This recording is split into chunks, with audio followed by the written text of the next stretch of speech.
Johnson, and this is focused on Liberia. Hit it! From Cape Mount to Cape Palmer, Mount Nimba to Atlantic Ocean, Obomi Hills to Pocondre, to educate, elevate, and promote.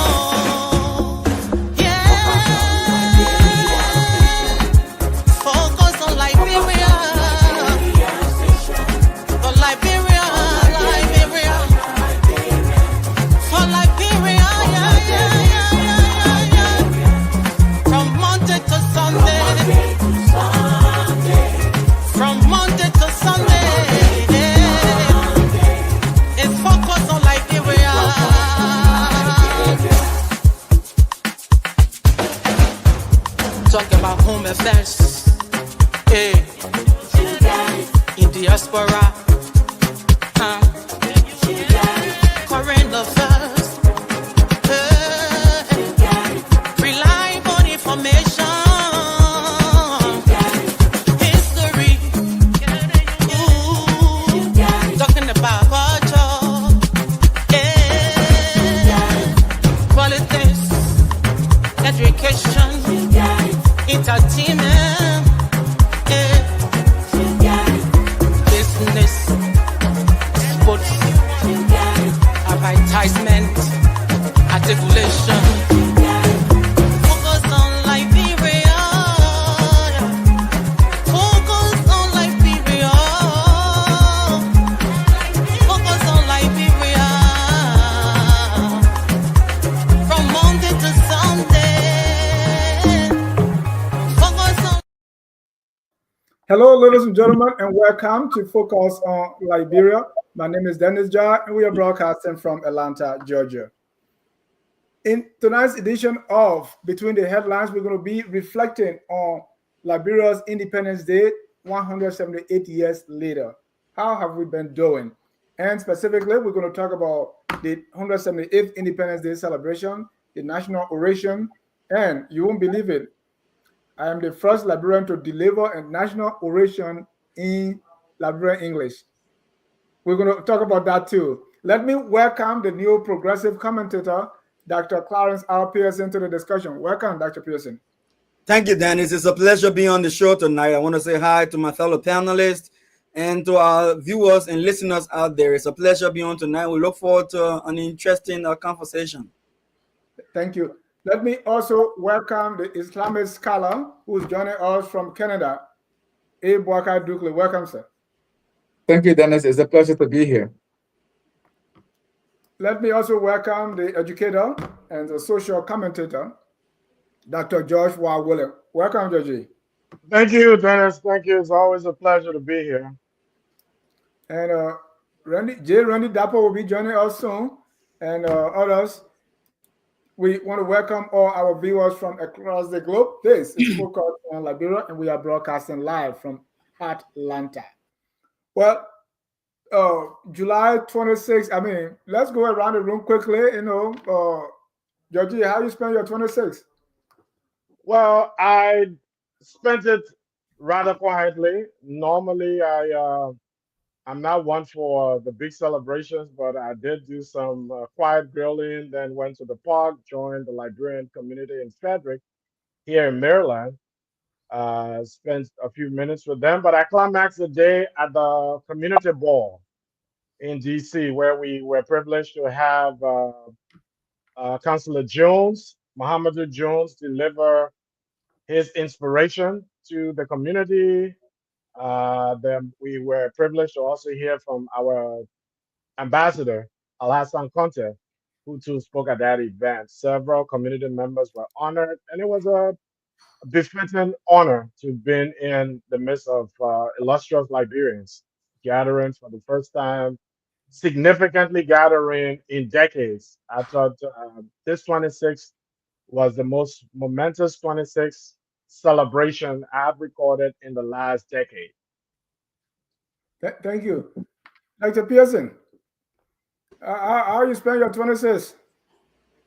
Venice, I did spend my 26 kind of a quiet. I didn't go out. I didn't celebrate. I didn't put on any national colors or anything of that nature, I think it would have been a disservice to the level of hardship that is in the country. I think the level of insensitivity to where the country is currently, and we are prone on spending a lot of money on things that are not within the priority areas of our country, addressing the major needs of our people. Even like the president said in the ceremony that prices are going up, things are hard, and all that kind of stuff.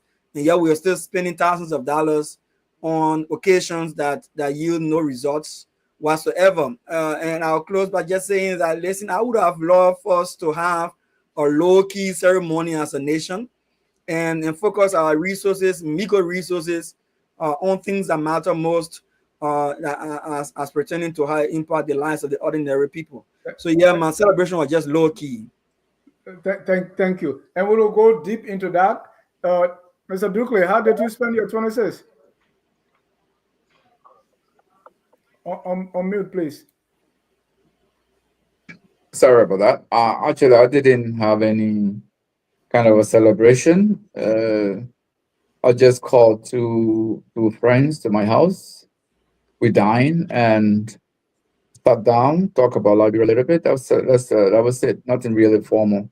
Nothing in terms of Liberian community or anything like that. No, I just usually my kids, especially my middle one, she's always into this. 2016 here, so I would say I had a very muted kind of a celebration.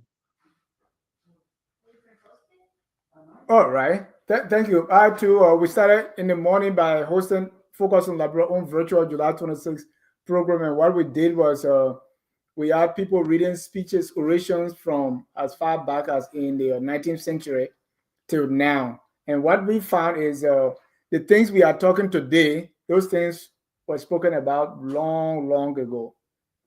Same beautiful English, and I had the honor to have a July 26th short talk, which was for the first time in the history of the country that I spoke a language that everybody understood.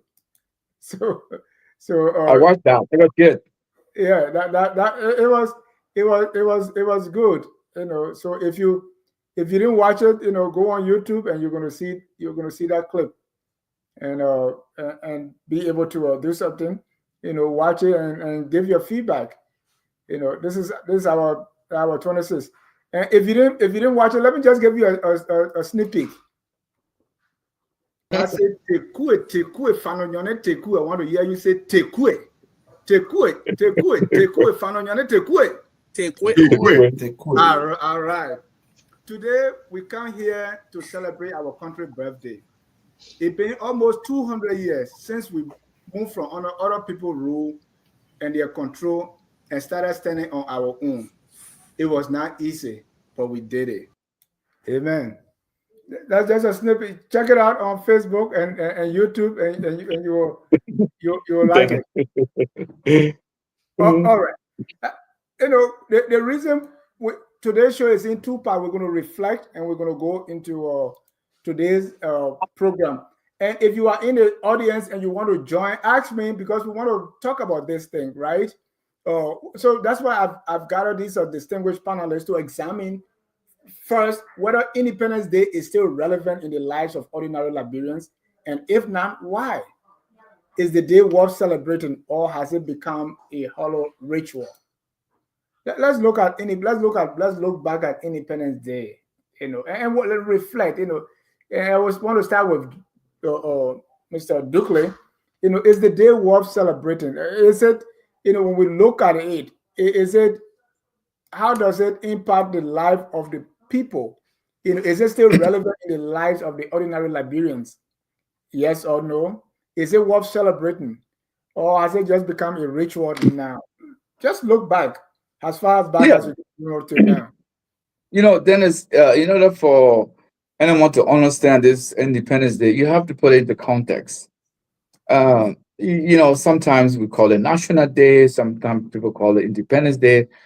But I think in our case, in the case of Liberia, I think first of all, the day is worth celebrating. But what has happened over the years is that a lot has been talked about, and a lot has been focused on the celebratory aspect of the whole thing and nothing else beyond that. And I think that's where I think a lot of us will have problem with the day, because uh, probably we are all we will all agree on this panel, including you, Dennis, that when it comes to the oration, the speeches that have been delivered from 1847 to date, they are all perfect, well written, well presented, and the issues that are raised in those speeches are issues that every citizen of that country can relate to. It resonates with everybody. Beautifully written words, carefully chosen to reflect our actual reality. And I say this because we need to go beyond the oration and go into the practical aspect of what the oration requires or what the oration calls for. And I'm reminded of the last celebration that was last year, when Pele spoke very eloquently and lay out there some of the things that she thinks is wrong with our country. And I think those were not very difficult things. They were not things that require any hard lifting on the part of the people who are in charge.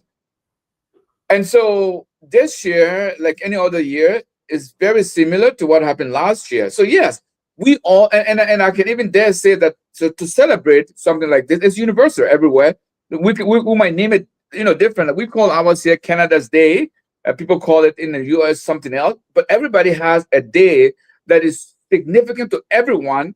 And on that particular day, everybody rally around the flag. Fanfare, have good. But for us, particularly for Liberia, there are a lot of things that have been suggested since 1847 to date, and they have not been looked at. I think it's about time we elevate the conversation to the level that some of these things that have been spoken about must be acted upon. I remember Paley saying in her speech, in her deliberation that day, you know, the national motto of Liberia doesn't reflect Liberia. It doesn't reflect the current people that are living in the country. I don't think this requires anything difficult to do. But has anyone even given it a thought? So it's about time that we elevate this conversation to the level where we actually discuss what the speech entails, what the speech talked about, what was it that was presented to us as a people.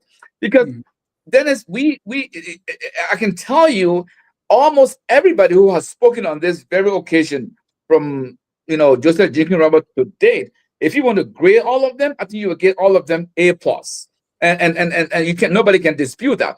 But what do we get beyond that? Has anything happened? It's about time that we take advantage at this particular moment in time in our history and elevate this discussion to the level where there can be actionable movement towards some of these things that are presented in those speeches.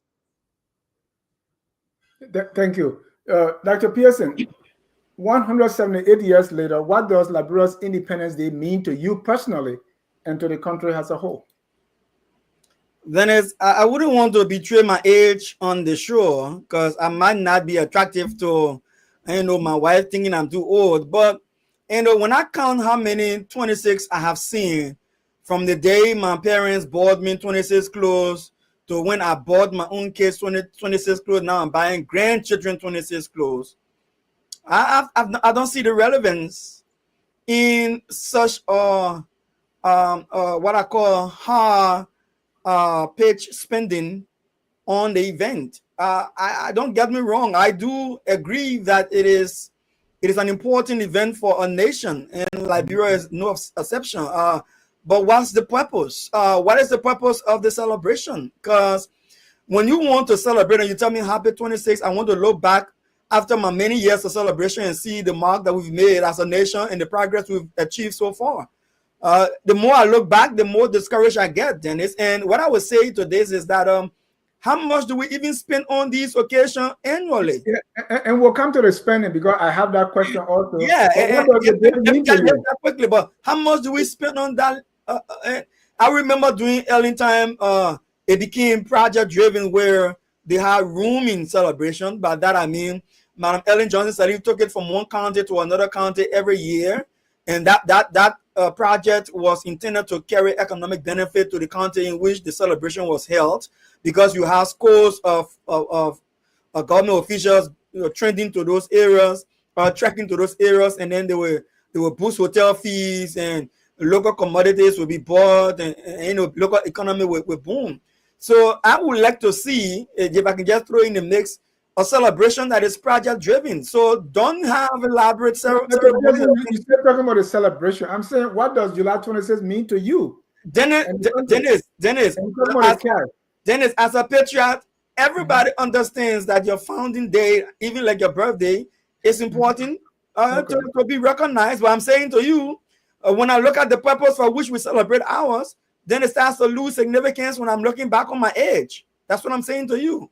It doesn't mean much. That's why I didn't even celebrate it right now, because we spend a lot of money, and the money that we spend, it goes into fanfare and liquor and food and gasoline and clothes and fun cars for guests coming to the country, security, and by the time we spend over close to $500,000 or $700,000 for a celebration, when we need the money to cover budget shortfall. Thank you. While we acknowledge the challenges, the founding of this republic in 1847, Dr. Pearson, marked the start of African sovereignty. There are people who want to dismiss July 26th, right? If you do that, you will be erasing the struggle and the dignity of our ancestors who laid the foundation for self-rule and set the pace for the rest of Africa. So let me just say this, just to save my neck. Let me say this, Dennis. So I would agree with you, and like I said earlier, that we can observe the day. Okay. But the observance of the day must be driven to results as well. Like, for instance, what will this anniversary achieve for the country as a project, that the 500,000, 700,000 that we're spending on the occasion can execute a project for a community that leave a mark on a low-key celebration, and not for the government officials should get allowances and benefits and good meals, and when the people in the villages are going to bed hungry. It doesn't make sense to me anymore. Thank you. Let me bring in Dr. George William. Yes, that is.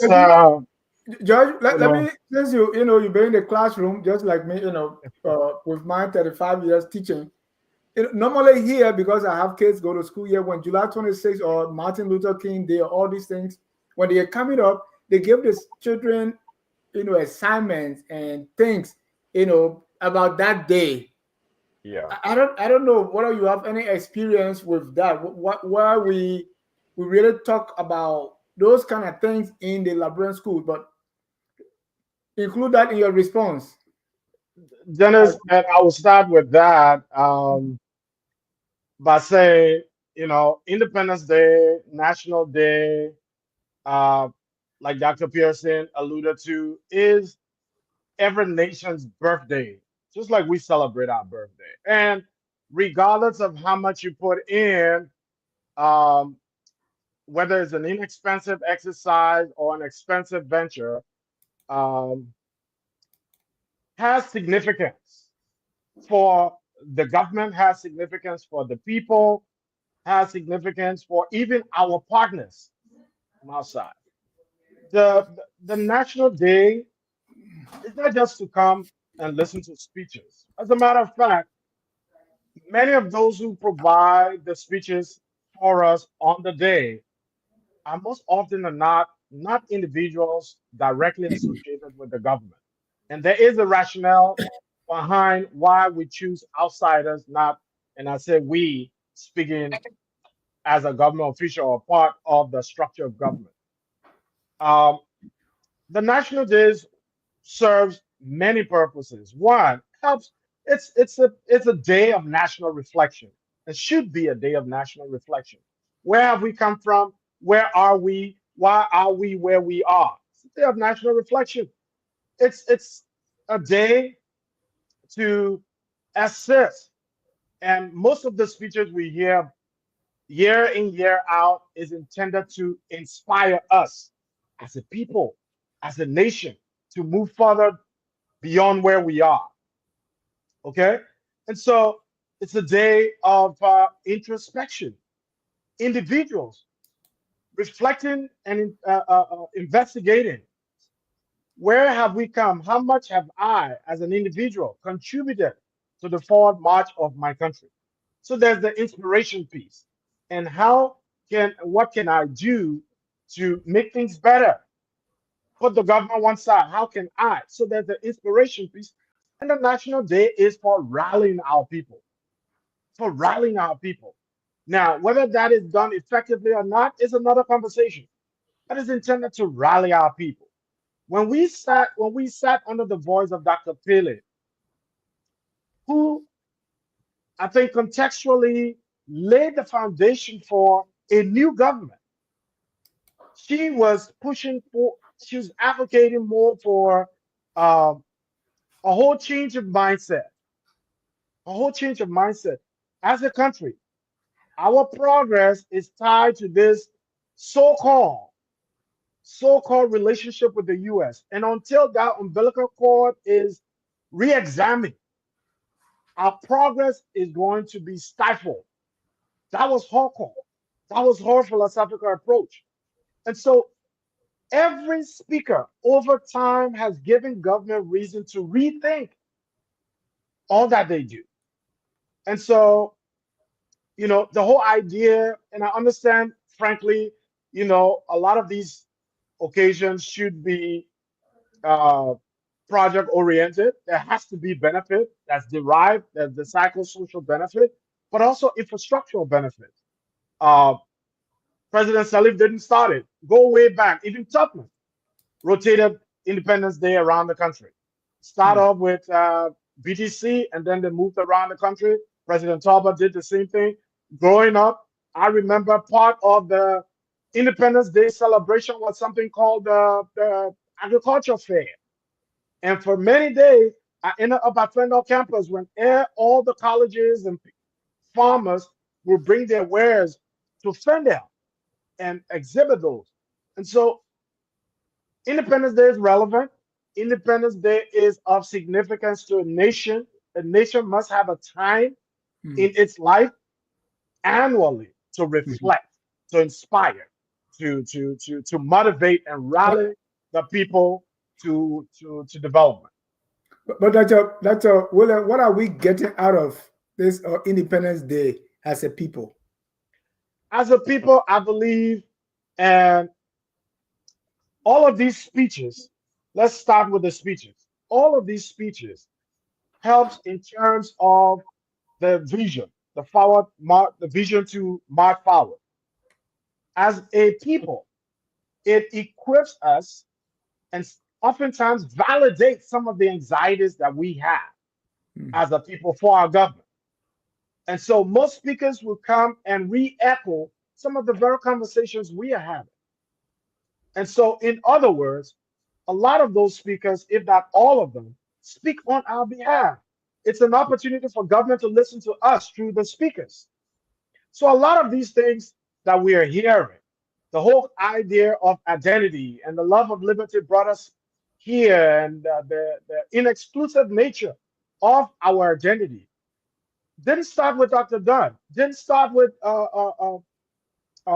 Sawyer or Dr. Fumbler and the likes. It goes way back. Right. It goes way back. Is the government listening? Now, that's another aspect to it.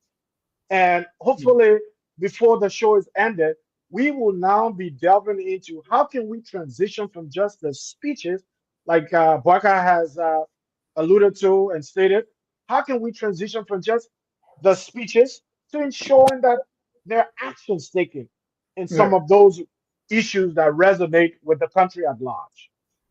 Thank you. And talking about speeches, Dr.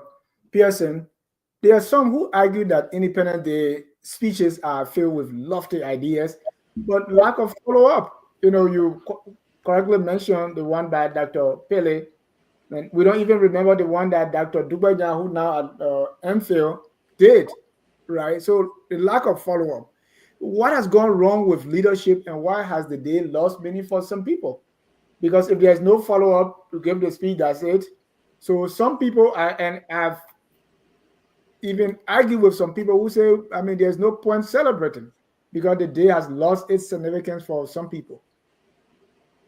Look, Dennis. Look, Dennis. Let's be frank with ourselves in the country here. Listen, We do not need Independence Day for anyone to come and give frivolous speech or marvelous speech or inspirational speech for our country to get better. We don't. We don't need to spend $500,000, $700,000 for someone to come and give 30 minutes or 1 hour speech that will change the trajectory of the country. We don't. Give that money to LU. Give that money to send a school in Bokondrie. Give that money to send a school in Hapo. Get that money to the disabled community or the physically challenged community. Give it to the school of the blind. Look, President Baka was looking for lofty speeches to take direction from the just end of protest. There's a long laundry list of things that he can pick from. If we're looking for speeches, go to all of the social media platforms where people are taking up their precious time and they are not being paid for their ideas, and they are giving government advice that Dr. Dukley, like Dr. Williams, like you yourself, Dennis, and many others. There are so many speeches to pick up from. I think we should not be wasting our time and government time having elaborate programs to listen to one speech somebody going to give. Like in this very instance, a speech that covers almost everything that we talk about daily, for the government to change her position on where she's going. So that's what I'm saying. We should have a low-key celebration. Probably the president should pay a visit to a county and say, we are unveiling this project for the 26th celebration. This project is going to be maybe a low housing project. The money we have used to do $700,000 for a party, we use them to build houses for these old mans or these elderly people. And President Baka was once an elderly man who was in dire need for housing. His housing was dilapidated, that to the point that Henry Costa had to send money to buy a transformer. And he was former vice president for 12 years. So there are a lot of old people in our country that need money to improve their lives. There are a lot of students that need money to enable themselves to stop selling and focus on their tuition, focus on their lessons. I mean, there are kids who need buses to go to school. In my district number 6, children stay in the rain, they cannot find car. President Baka is driving past them in 2 Lexus, he owned in 1. 800 series, costing $1.2 million. These spendings must be cut down because the country does not have the money, Dennis. The last time I checked, our 2025 budget has had a budget envelope short for first quarter, and it's projected to have fallen again for second quarter. We cannot get the money to support the national budget, and then we're having elaborate programs where a lot of money is being spent. So I would say this: I think we should look at the many speeches given every single day on these platforms and take you from there. The president can give go on ERBC, have a State of the Nation address to the people on 26th day, and he can have maybe arms given to less fortunate communities, orphanages, people with disability homes and stuff like that. People who suffering from drugs, who need rehabilitation, but they don't have enough money to cater for their services. Give to those projects. Make a beautiful speech and rally the people to change in the country, rather than giving the money for fanfare. I strongly disagree with that. Thank you, Dr. Mr. Dukley. There are people who argue that true freedom or true independence is economic, is social, is psychological. And until the average Liberian feels empowered in their daily lives, the symbolism of July 26 remains hollow. What's your take to that?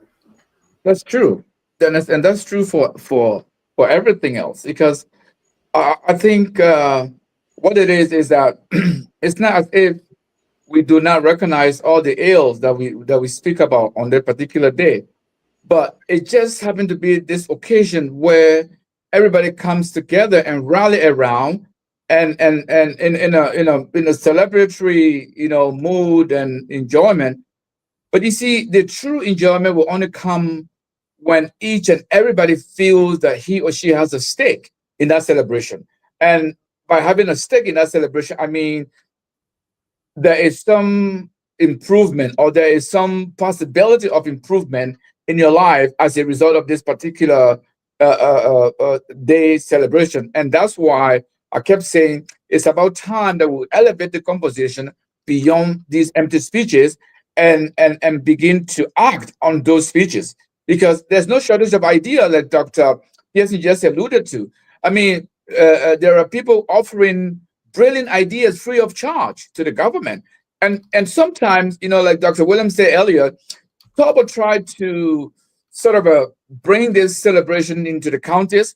But even that, I will argue that it was more of a lip service than it was genuine in terms of what they wanted to achieve.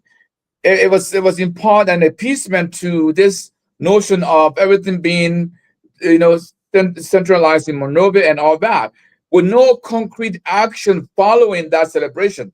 So one of the ways we can elevate this celebration is that for every celebration every year, you ascribe a particular project that must be completed within that time frame, in a particular geographical location of the country. And then the following year, you go to another country, you go to another county with another theme, developmentally oriented theme that must be achieved within that 12-month period. Something that the people in each of those localities can relate to, and you put it in the name of the celebration of July 26th, so that they feel that they have a stake in this celebration, so that they see some, even if it's just two elementary school, one junior high school. I mean, I'm just using these two as an example, but something concrete that the people in that locality can relate to. It will have a resonance with the people there. Mm-hmm. Everything we were talking about right here, it all boils down to economics. By economics, I mean the daily life of the individual Liberians. So, I mean, we have spoken enough about all the ill that there are in our country, but until such time that the average Liberian feels like he or she is benefiting, we're not going to be making any headway. Because you see, sometimes people would just say, nothing's going to change, it's going to be the same old. That attitude needs to change. And like Dr. William referenced Dr. Paley, that was the essence of Paley's speech last year. She wanted us to change our mindset, the way we approach our relationship when it comes to the United States. But she also spoke about some of the things we need to do internally here, internally in Liberia, so that we can change some of these things. Because you see, it's very easy for people to internalize, things, and then they feel like this is how things are supposed to be, and so they don't feel that they can be part of it. Because I mean, the people who are responsible, they're not engaging them. They are not. They don't feel like it's almost like you come to the class, you lecture, and you after your 55 minutes, you're out of there, you're gone. So until leadership, the people that are in charge of the country, bring this celebration to a level meaningful to the Liberian people, and by Liberian people I mean the various counties, and there's something that can be found, that can be done in any of these counties that will be relevant to that particular geographical location. Why don't we start thinking that way? So I think, like I said, again, I'm going to repeat here, it's about time that we elevate the conversation to move it from just speeches to concrete actions. Thank you. And that brings me to the place where we can talk about what can we do. Because like other people suggest that we should not celebrate, I don't think that's the way to go. Should we suspend Independence Day celebration until the country improves? Is it possible to celebrate the day and also demand change at the same time? How do we make future July 26th celebrations more meaningful? I want to get some solutions here. Let me start with the neo-progressive. How do we make future July 26th celebration meaningful? What do we need to do? Dennis, we say this thing over and over. Listen. Celebration for me is not the typical Liberian mindset where I blow all my money today and don't have school fee for tomorrow. That's not my mindset of celebration. Celebration for me is not getting drunk and eating heavy, and then you go to sleep, you have bad dream. Wake up the next day, you make fuss with your family. That for me, that's not celebration. Now, I would say going forward, let there be a budgetary allotment for a national project that will be unveiled on Independence Day for the next year or for the year pending. So that we say, listen, back in the day, business as usual, we'll all sit there and spend 500,000, 700,000 and eat and drink and make merry. But this coming Independence Day will unveil a national project in Sano County in this location. Next Independence Day will be unveiling another project in another county where in Kawakin. And another project will be unveiled in Kawakin, and the president will be there to give speech on that day. That's the thing we'll be seeing, because our country has been left behind. We eat in a typical Liberian mentality. You get a job, you eat your salary, you drink your salary, you buy big car, you rent big house, you play music, you wear underwear, your t-shirt is singlet, they strap on the shoulder, you buy in the village, and you are a b-boy. Tomorrow you get broke again, you go call. We can't keep doing that. It is not taking us anywhere. So it should be project driven. And every year, for instance, unveil a low-cost housing project, unveil maybe a new laboratory in this community, unveil another library in this other community, and make sure at the end of your 6 year your 6 year terms, you got 6 solid projects that you can show a point to as a result of July 26th unveiling. Thank you, Mr. Dukley. The future of July 26th, and you started talking that already. It's like yes, I know. How do we make future July 26th celebration meaningful in the lives of ordinary Liberians, like my friends in Sukrumu, Lofa County, or in Paye, Lofa, or my friends in Glade, Nimba County? How? What do we do? See, I think we've started talking. We've started having this conversation already, and Dr. Pearson just elaborated on the same. And I see you guys are talking mainly towards project. Liberia now is on infrastructure too much. But let me hear what you say. Whether you say something different. Yeah, and then it's the problems that we are having in Liberia.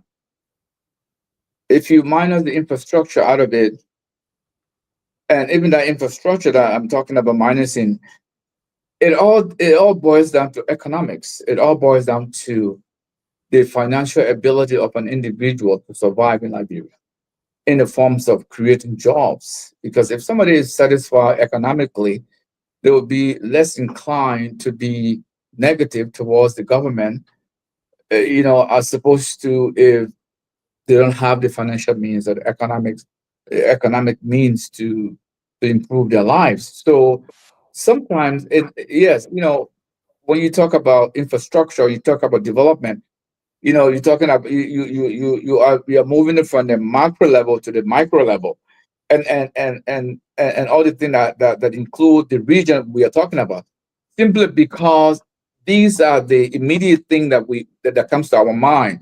Like you talk about project, yeah. If you have a hospital that has 52 beds, for example, in a place where if you have that hospital, it will help people from trekking or traveling anywhere between 1 to 2, 3 hours before getting to that place for help. You are alleviating some of this suffering by creating a hospital that can serve the people in that area and the surrounding areas. So because of the way and the needs of our country, you have to focus on these kind of projects, because these are the ones that are impacting people's daily lives. These are the things that people relate to on a daily basis. I mean, if somebody has to put their produce on a motorbike to go, maybe, I don't know, 50, 35 miles somewhere, and you build a road that you're going to dedicate on July 26th, yes, that's something that the people need. You're only using the day, because the day is when everybody rally around. You use that day and sort of a tie in that project, that development, to that particular day. So the people feel that it's done on this day. They are part of it. Oh, they feel good about the day. They feel good about what they are benefiting as, because what they are saying is almost like you are saying, oh, we got to wait for next July 26th, because next July 26th will bring this good. Something good will come out of July 26th. So you cannot talk about elevating the conversation like we are saying here without tying it to anything, any project, any development. As people like to say, development. So yeah, these are the kind of things that will resonate with the people. Roads, schools, hospitals. Even though, and again, I'm saying that that's just some of the things that we talk about in a general sense. But Mhm. then it's like we talk about this motto: the love of liberty brought us here. We know that a significant number of the Liberian people will be excluded from that. What are we waiting for to change this model? Is it really hard to change it? But Dr. What? Dugu, when we change that motto and we still corrupt, the No, no, no. legislature I'm, will I'm not just. get I in. mean, People I pretend. mean, look. You see, again, we have to go back to what Dr. Pelly said. We have to change our mindset, and Okay. that mindset is where, when you change that mindset, a lot of things will come. Because I agree with you. What the benefit would it be when we change that motto and then nothing changes in terms of other aspects of their life, like economics and whatnot? Yes, but it has to start with changing our mindset and how we look at things. So why haven't people think about that? Thank you. Because people are still stuck in the past. We need to go past the past. We need to go beyond the past and start being forward looking and start to act on the beautiful word that we put in those speeches. So I mean, all the things that Dr. Dunn talked about, they are things that we all relate to. Now, I don't expect the government to embark on 10% of it at once. No, we can start gradually. Let the people see that this speech meant something, and here is the proof. You and all the other people that are involved with focus on Liberia, we saw how beautifully written, well presented article that our brother Gabriel Carter wrote. Okay, and we saw the brilliant ideas they are. Gabriel is doing this. He doesn't get paid to do this, but you can see something that government can benefit from that. And they don't they want to trick it, they want to trick it, whatever they want to do with it. But the idea is there, just like the ideas are in those speeches that are presented or that are given on July 26th. You take one or two items of that and act upon it, and let the people see that you are doing something. So and that's how we change people's mind. That's how people will feel that they are part of the celebration. Thank you, Dr. Williams. And I asked you earlier. We have a tradition that there have been no follow-ups on these speeches, right? If you ask, even last year, I think when Dr. Pele spoke, maybe the appointment of someone for war crime code, maybe that was it, right? And we have all forgotten that. So speeches are just like we hear them to the next day they are gone. Also, I think that the population, besides, because if we have a general theme, and I was talking it from a classroom perspective, if that general theme permeates our classrooms, like children, the little kids from ABC to 12th grade and even college, if they can even paint something on the paper as assignment to show, maybe this year's theme is to do something, do a kind deed, and that goes through, instead of waiting maybe on July 26th, one person just gave a speech. We also see, so making that part of our uh, educational system so that everybody moves along with the speaker. And then, so we have a general theme, and doing all these little things, right? So that everybody is on the same page. In your, Dennis, well, how do we make July 26th, you know, the future you, July you, you, 26th celebration meaningful? you, And you- you're very right. you can put that in your comment. How can we make future July 26th celebration meaningful? 26 is not just for the government. The independence celebration is supposed to be for the nation and its people. And if there's any group of people in our population that should be targeted more, should be our schoolgoers. And you're very right. As an educator, um, I haven't seen, perhaps since the war, a massive engagement of our schools with the celebration. It's again a period for historical reflection. Our kids can get involved. give them appreciation of where we've come, where we are, give them appreciation of where we could go. Use that as a civic education campaign as well, as far as government is concerned and how to mobilize and rally your citizenry. We've fallen short over the last 10, 20 years. We've fallen short, especially since the war. We've fallen short of engaging our schools. We see a lot of kids show up on the day, and there's very little evidence of where they've come from. The carving up of and the development of these national themes. Again, it's not consultative. It happens at the Ministry of State, and on the day we hear about it and we all get involved. It can be more meaningful if you have a greater percentage of the population cross-fertilizing their ideas and coming up with, in terms of the organization, the themes, the activities. It's not enough to go and sit in the Providence, in the pavilion, listen to a beautiful speech and walk out.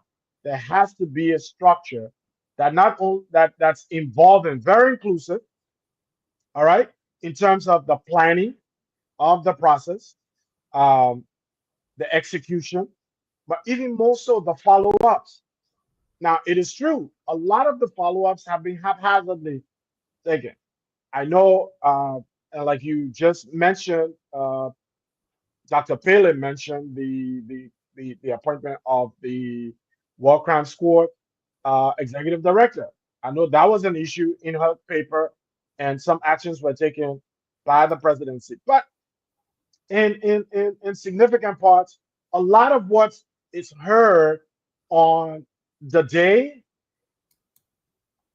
some can be immediately done, and it's an issue of political will.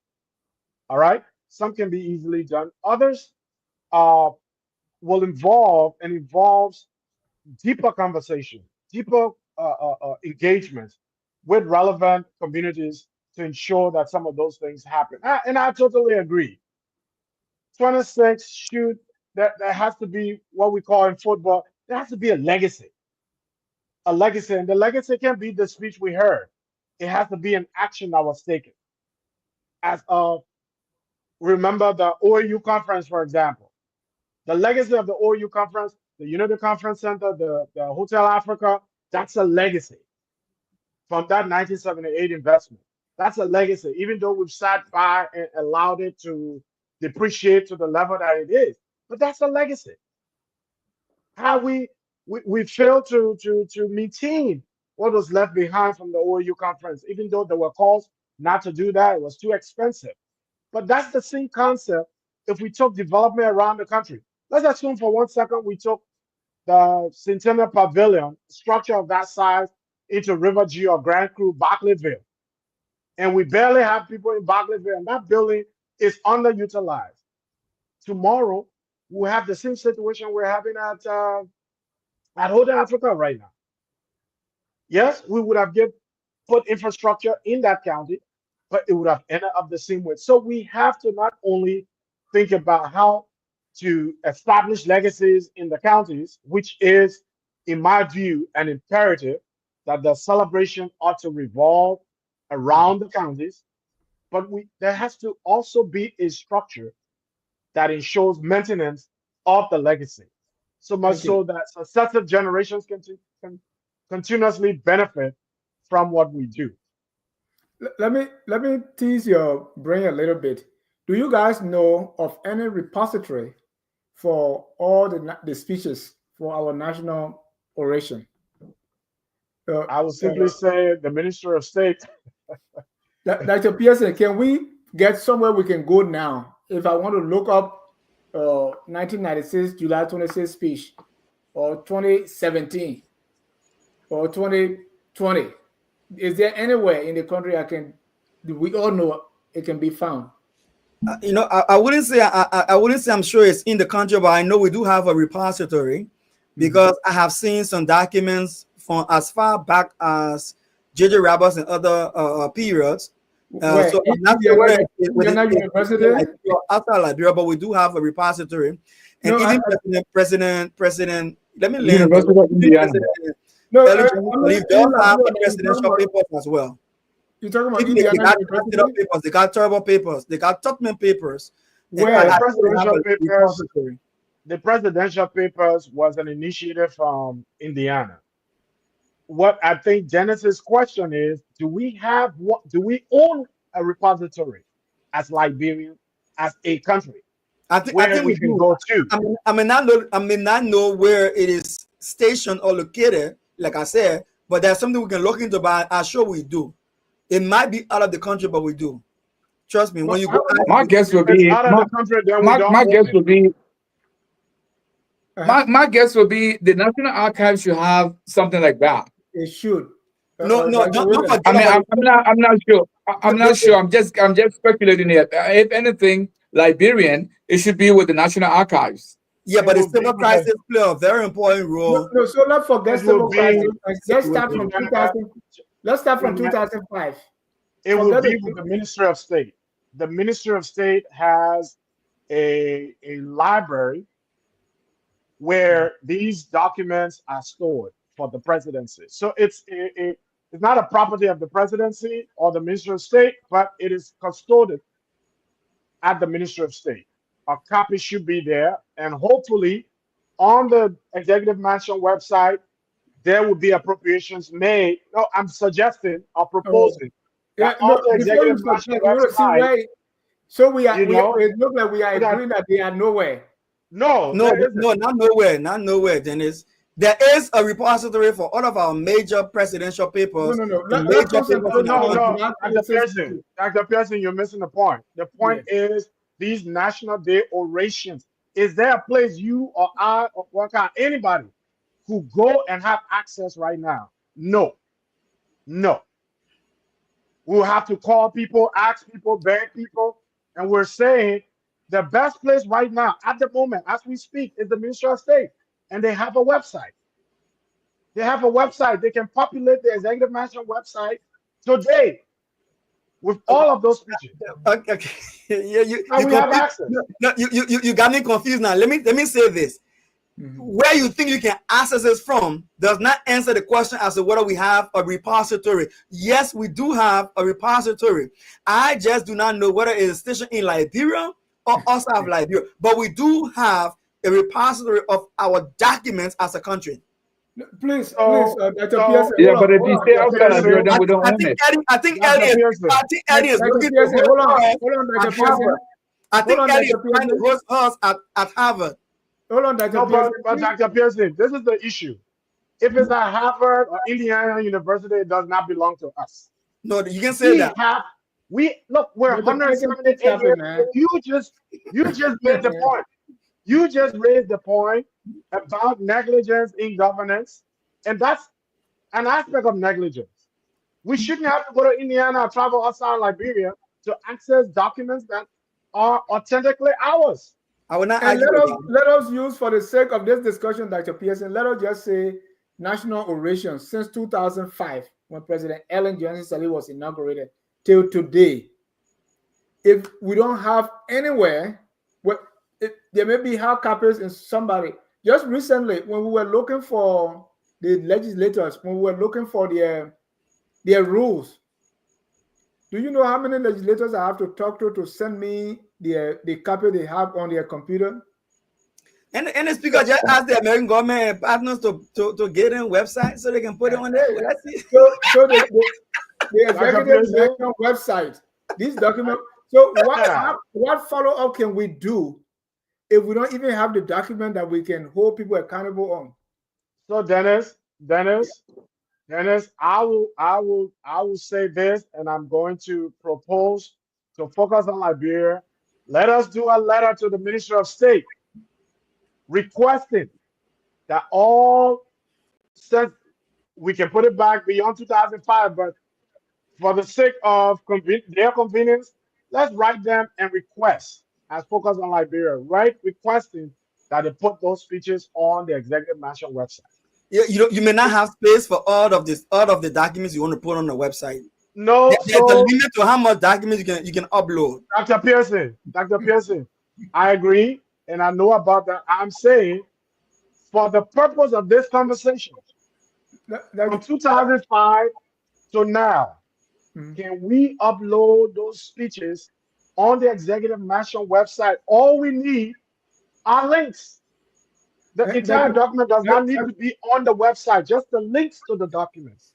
Dr. Pearson, I don't know whether you know that e-computer, even Google Drive can hold all the documents, can hold all the documents. All of it. And you said there's no room. The free Google Drive can hold all the documents. And if and when it gets overloaded, it's $1.99 for extra storage. But look, you see, this is why I got Liberia, right? This is why look, and that way people got problem with me. Look, I am for thinking big and doing big. They got data centers for major things like this. If you want to build a data center, then we shouldn't be giving it to Lebanese people to go build it for us. We should be building our own data centers and storing our data center. If we build a data center, you are going to come with your populist rhetoric and tell us we can use Google Docs that's free instead of going to build. That money should go to the hospital in Bokanjere. It won't be able to do that. No, it won't be able to do that. All right, guys, let's make progress. This cannot be hosted on Google Docs. No. Say that again. A national database cannot be hosted on Google Docs. That's not what I'm saying. No, I think what Dennis was referencing there, he's just trying to tell you even Google Doc can hold that much document. What about a whole nation? You mean they can't afford to have something where they can? That's what you were trying to get at. Right. All right. So we're going to make progress. I don't know, and you can hear this only on Focus on Liberia. I don't know wherever they will discuss and say, where those papers, people went to Liberia. That's why I sometimes get their papers and I get published them. When they ask me, I say, you took my document. You say you copyright it where? Move from here, man. Dennis, 5 seconds, Dennis. 5 seconds. That's why I tell people in Liberia, I'm saying, look, even our different universities, you should be able to find some of the papers there for students to be able to research them. True. Peter Vulule started a online library, free, and even for schools and the government to log up to get into it, that has been a problem, right? You mean something like a HEPSCO host? No, yes, it's access. Okay. No, I mean like a document. All right. So that's if you are watching us, please, if you know where our national orations are since 2005, we're not even making it long. Dennis, just yesterday on Saturday, we were able to read national oration as far back as the 19th century. The one given by Plain Bewater, the one given by Cromwell, the one given by Edwin Blyden, and all those ones. Where do you think we get it from? Of course, not Liberia. Or you do Google search. But I want us to make progress. And I want us to come to today's or yesterday's or this Saturday inauguration oration. The first question I want to ask you guys is who selects the national orator and on what basis? Because the day is not the president inauguration day, it's not the president's birthday. So, Dr. William, who selected the national orator? I know the Ministry of State. Shouldn't we have a committee? Shouldn't civil society organization be involved? That we even recommend and we do even secret ballot to pick one after we formulate the team. Why is it being taken over like is the president inauguration day or the president's birthday? Well, in all fairness to the Ministry of State and the presidency, they have been empowered by the people to lead. And so some decisions have to be left to them. That's not a major decision. It's a minor decision. Who speaks on at 26 should be the exclusive domain of the presidency. That's part of the presidency.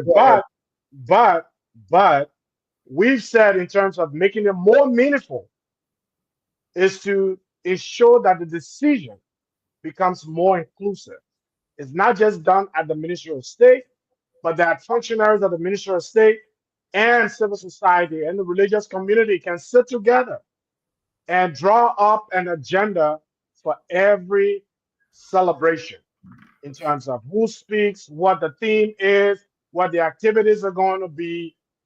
And I believe every celebration ought to be different from the other. It can't be the same routines, you know?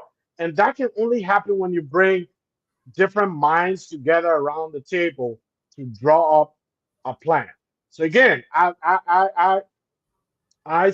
in all deference to the Ministry of State, I think the process needs to be more open. So who does it at this current time? The Ministry of State. How inclusive is it? I am not sure it is. I don't think it is, and it can be done better.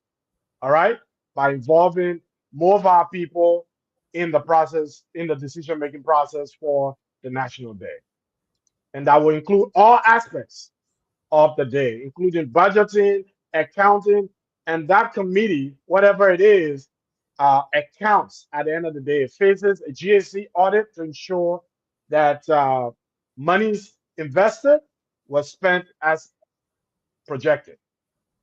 Dr. Dukley, right now, I believe who chooses the National Day orator, and because of the way it's going, if the president will choose somebody, I mean, we are in a society, and that's why here we say don't even, when you have your client, don't even take above $22 from them, because when somebody appoints you National Day orator, the first thing is you got to make them feel good, right? You know, it's hard for somebody to bite the hand that feeds you.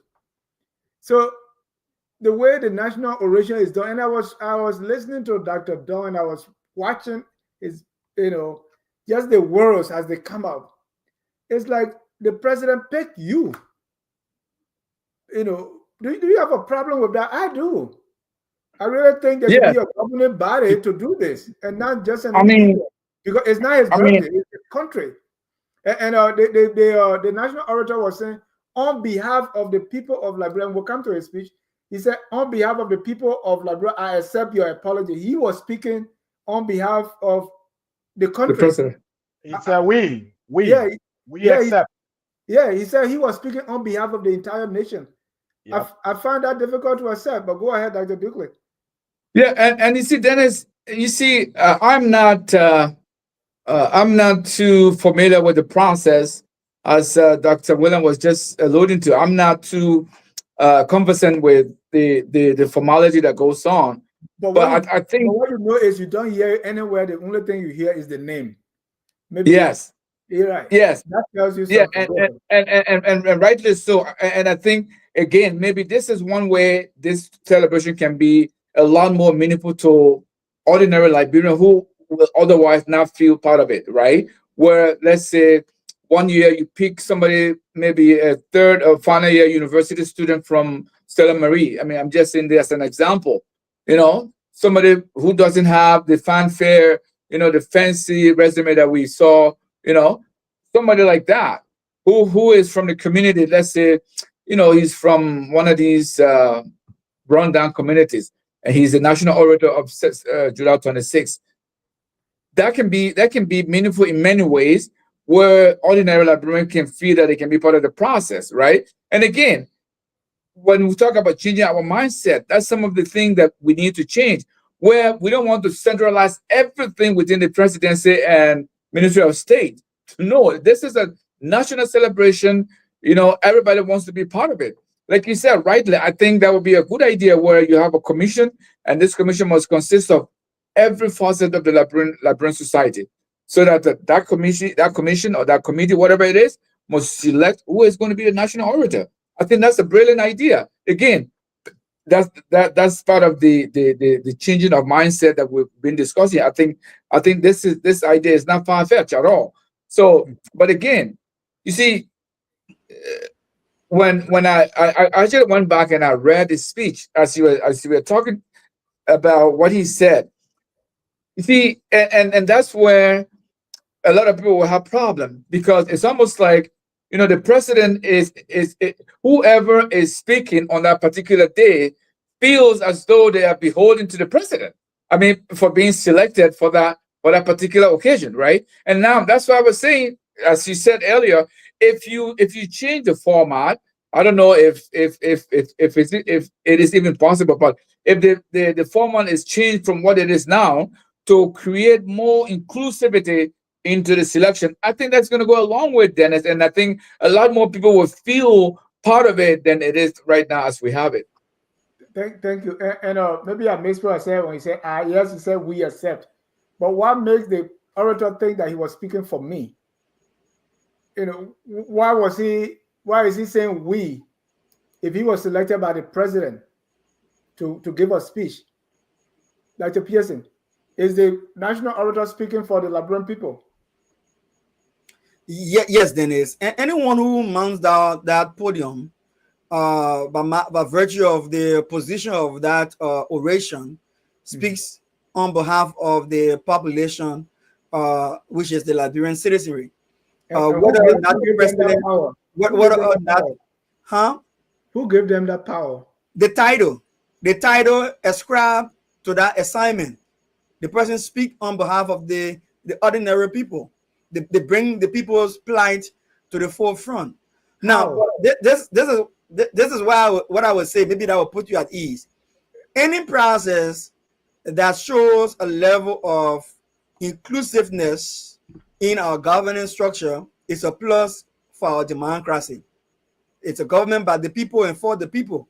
So I agree with you. But don't forget now, that position is also highly political, meaning the national orator is a highly political position in that you are giving this person a silver bullet to shoot at will, unless you want to censor the person's speech and say, bring your speech while we review it before you go and say something up there I want for you to say. And even at that, the person can go up there and trash what you told them to say and say their own thing.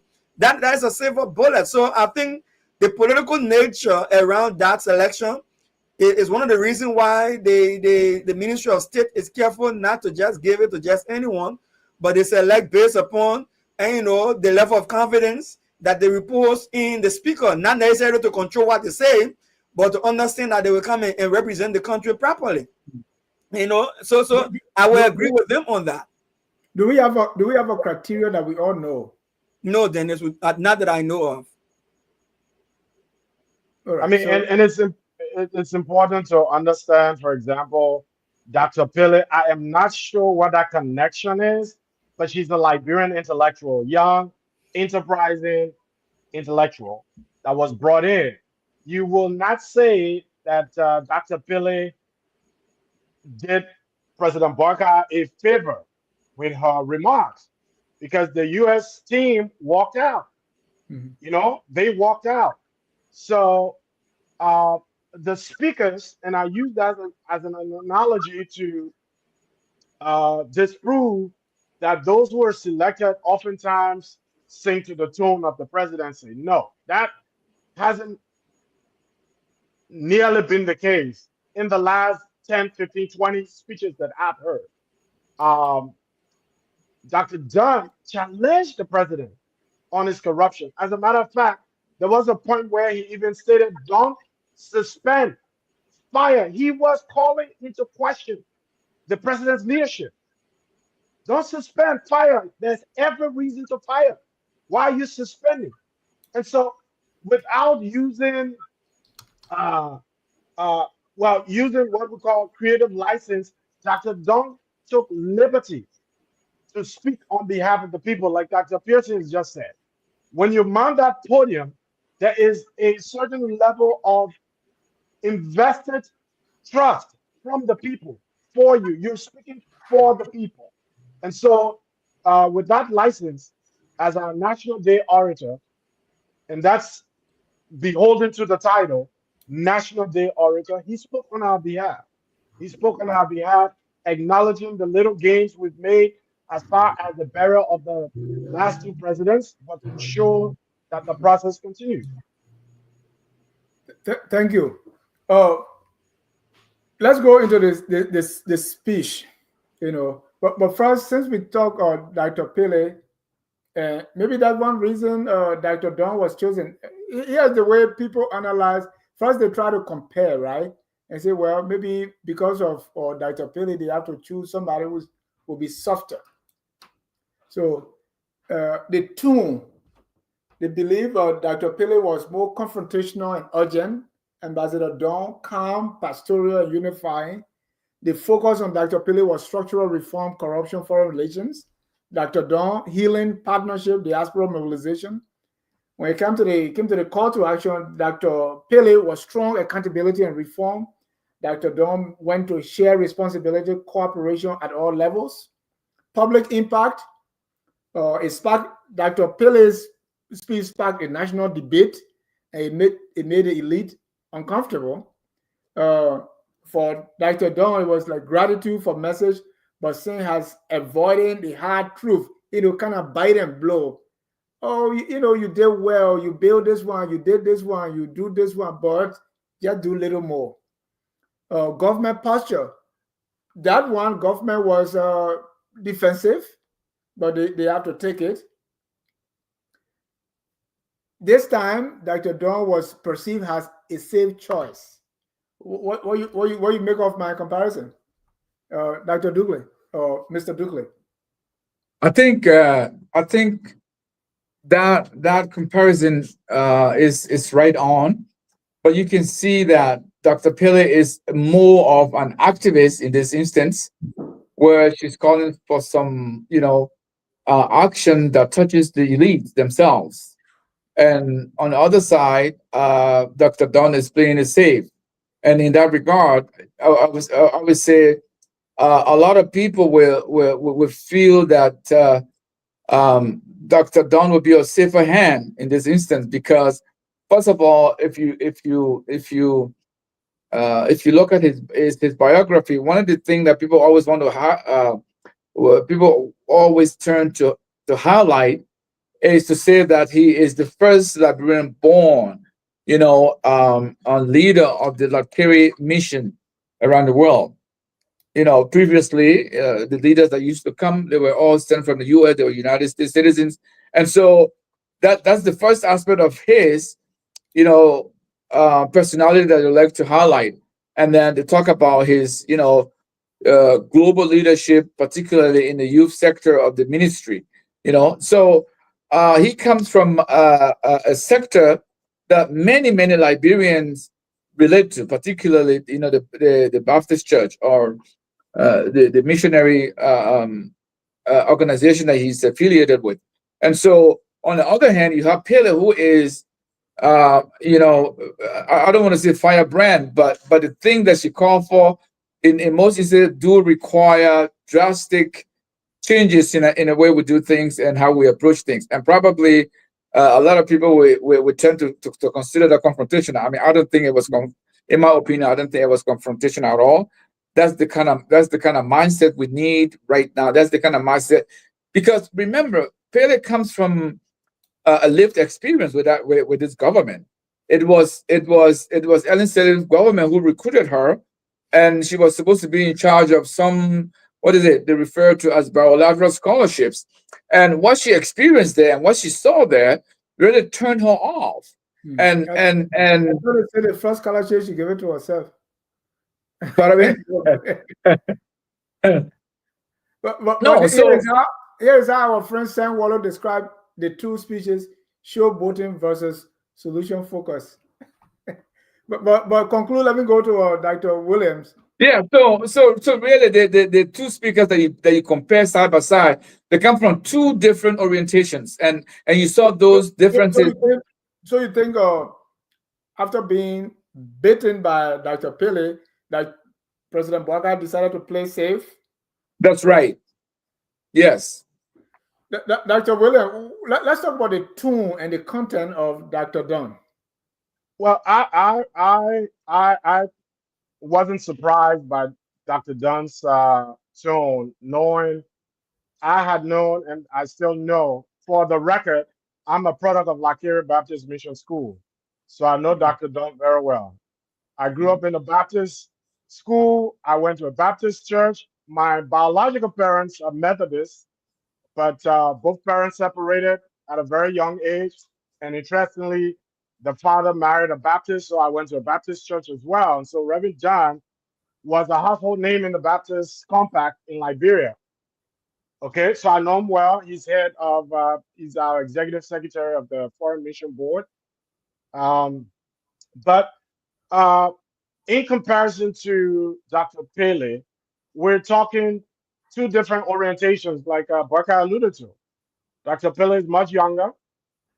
I will say less experience in terms of Liberia's political functioning. Dr. Dunn has been around it much longer than Dr. Pele.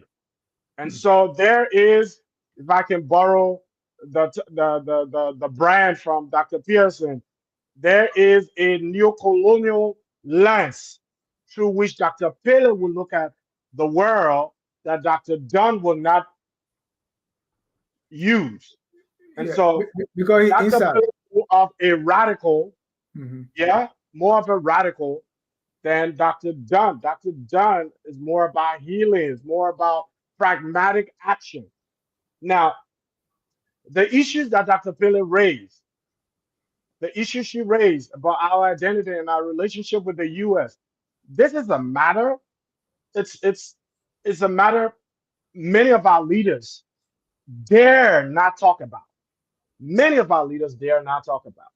And part of that was validated by our president's conversation with President Trump and the conversations that evolved out of that. It's exactly what Dr. Pele was talking about. The way we view the U.S. and our relationship with them will determine the level of our success. All right? Not many Liberian leaders are comfortable discussing that. Dr. Dunn will discuss it, but not in that tone, not in those words, in a different frame of mind. Okay? So there are two, he's more pragmatic, understanding the nuance that's involved in that relationship. He would discuss it at a different level, using milder words and milder tune, be more philosophical. And the younger Dr. Pele is more aggressive, more radical. And so the two philosophies differ in terms of approach. And here's what's wild. Are you saying that Don is more accommodating because he's like, you can, He's you a know pastor, and I would expect nothing less. He's a pastor, I would expect nothing less. nothing like the open rebuke. Well, But Open rebuke is better than secret love, the Bible says. well. I'm not a theologian. I am not going to take you down a theological debate, but I Yeah. will say this much. Prelates normally, naturally, will find softer ways of pursuing the same message. When Elijah met, who was it? David. Was it David? Who No. took David, the wife of Uriah David, yeah. David? Yeah. Elijah could have come and said, "You took the man's wife." Not Elijah. It's, But I remember what you're talking. it's David and It was Nathan. David. David and Nathan. And they, yeah. But this prophet came and he told Elijah, he presented a situation. And David said, "I will do X, Y, and Z." And he said, "Thou art the man. Thou art the man." He didn't come open rebuke. No, because open Dr. rebuke William, does not work in that kind of environment. You say you are not theologian, so let's leave it. Dr. William, Dr. William, Yes, actually, sir. I would like to push back on that a little bit here. I mean, Go ahead. I think that line of argument is what that has been prevailing over the years, and that's what get us where we are. And Dr. so Don, in fact, kick against that in your speech, but go ahead. that's right. And so what Dr. Pele was doing, I don't know if you guys heard, Dr. Pele did say I don't know if it was during her speech or in one of her interviews, that she is a permanent resident of the United States. She chose not to naturalize, right? As a patriot Liberian, she preferred to remain Liberian, and that's why she had the opportunity to be naturalized American, and she refused. So in this instance, all she was trying to do, she was citing to us what she has done for the argument she's presenting to us. She let go of American citizenship because she feels she is a patriot Liberian, and she wants others to exhibit the same patriotism when it comes to Liberia, and that's why she was She was Oh, arguing what she was arguing. And so in this instance here, I don't think her age was any you can use the age as the limitations in terms of what she presented compared to what Dr. Dunn was saying. No, no, it's just no, two no, different no, approaches. But let me no. go to Hold on, Dr. hold on, Pearson. Dennis. If for a second, I brought in the issue of age because age has reflections and alignment to You want sometimes to the highlight. You perception. want to highlight her inexperience. That's what you were saying. Yeah, as far as And so Dr. Dukla is right. It's like you are bringing in the age to say, hey, she's not experienced enough to That's see right. things, That's right. the way Dr. Dunn does. but to her, in my defense, I totally support her point regarding re-examining our relationship with the U.S. I totally support that. Totally support that because it has always been loop-sided. So the It issue has is not always been about age, loop-sided. it's not about inexperience, it's just about different approaches. Well, That's right. delivery is about approach. It's about Right. approach. So And so I so you concede to gotta the age issue. you gotta take back the age I one. withdraw the age issue. All right. Yeah, I withdraw that. But her allusion to the haphazard, lopsided relationship. Look at Firestone, for example. Since 1926, look at Firestone and the exploitation of our country by Firestone. And what have we actually benefited from?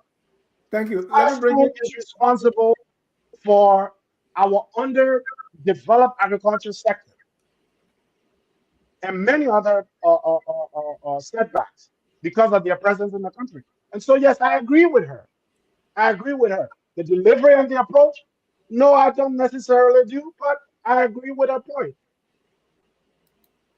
Sure. thank you, Dr. Pearson. Thank you, Dennis. By the way, Dennis, I think that I want us to look at the tone and the content of Dr. yeah, Dunn's speech. yeah, I think that chart you presented, I think you did a very good job at that chart. And I mean that's something you need to post on the page for others to benefit from. I think that's excellent resource. But Yeah. let me say this, right? When I look at the oration from the 26th, when I read and listened to snippets from that oration, the tone in my thinking, it's just spot on, like you put it, confrontational.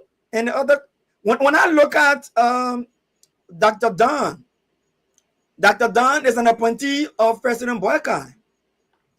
Dr. Dunn is a pastor, and President Boyka is a deacon in the same denomination. So there's much more to have impacted the tune of Dr. Dunn. Dr. Dunn is a sympathizer of the current government. Dr. Dunn is understanding of the storm that was raised by the oration of Dr. Raptel in the last oration, and how much terror it caused the country. So yes, if you ask me, I'll say he intentionally went there, walking on course to ensure that he does not embarrass his deacon. He does not annoy his employer. It's as simple as that. Whether you like it or not, that's the fact, right? Now, when it comes to the issue that was raised about Dr. Raptel experience versus Dr. Dunn's experience, I don't think it's about a matter of experience, Dr. Williams. I think it's a matter of perspective. I think it's a matter of ideology. Dr. Raptel's perspective on Liberia is that Liberia has subjugated itself and lost its sovereignty, and refused to see that she has subjugated herself and lost her sovereignty, and is not willing to pick up herself and take ownership and responsibility for her future. And because of that, Liberia has sold her dignity to the West by begging for arms. When we can utilize our own resources and benefit our people and take them out of poverty, and not having a president that goes to the White House and go be saying yes sir to President Trump when you ask him something totally different that does not require a yes I sir. thought the yes sir business was finished again. You know, You it don't ain't have finished to. yet. And let me tell you why it's not finished yet. Your local ambassador Jeff from Sierra Leone went to the White House in a few days. Ambassador of Sierra Leone to the White House went there to give letter of credence. He stood in front of President Trump desk and they shook hands and he took picture. Our president go stand behind Trump like a schoolboy who went to maybe to a representative office and stood behind a representative to get a photo shoot. So the guy was right. Until we wake up and take responsibility for the future of our country, we continue to be beggars that we saw today, sitting on the table crying for a compact $5 million when we abusing 20 millions on every account that we have every quarter and can't account for it, we call it our budget expense and that kind of nonsense. So yes, she's right. Then you come to Dr. Dunn's tomb. Oh, you know, President Barker, you Hemson, you are old man, we can't disrespect you, but the children crying. Who children crying? You see groom men at Jack on the platform every night crying, you said children crying? You see groom men at Dr. Williams on the platform every night crying, you said children crying? You see Dr. Dukley every night on this platform taking up our valuable time and telling you things are going bad. You're not paying attention. You said children crying. I know it's poetic, I know it's figurative, but look, Dr. Williams, Reverend Williams, Pastor Williams, they're harshest. I'm not quite Yeah, Dr. Williams, their harshest rebuke to any political figure came from prophets in the Bible, who gave them some shocking rebuke that even some of their lives as a prophet were threatened. So yes, Dr. Dunn would have gone there and said to the face, President Barkan, you are endorsing corruption, you are facilitating corruption, even in your office there's corruption taking place and you are not taking action. He could have said that. He's a preacher man. No, he's softening the tune, and so the message is watered down. And I think that was unfair. When you get to that podium, you must give an extraordinary presentation of your speech so that the nation shakes and know that someone just spoke. I didn't see that, and we're going to detail later. So the tune was weak. It was check-like. It was childish, in my opinion, and I claim all of those adjectives. Ladies and gentlemen, if you are just joining us, this is Focus on Liberia. We are reflecting on Liberia's Independence Day, 178 years and later. And now we are zeroing in on Dr. Dunn's Independence Day oration. Well, part of the speech, I see. What do you think, Dukley, that Dr. Dunn was trying to accomplish in this speech? What? Because every speech you have a purpose. What is it that you want to get across? What was he trying to do here, in your view? I mean, in my opinion, I think what Dr. Dunn was trying to do, I think Dr. Dunn was trying to do two things. And Dr. Pearson just alluded to one of it, possibly. I think Dr.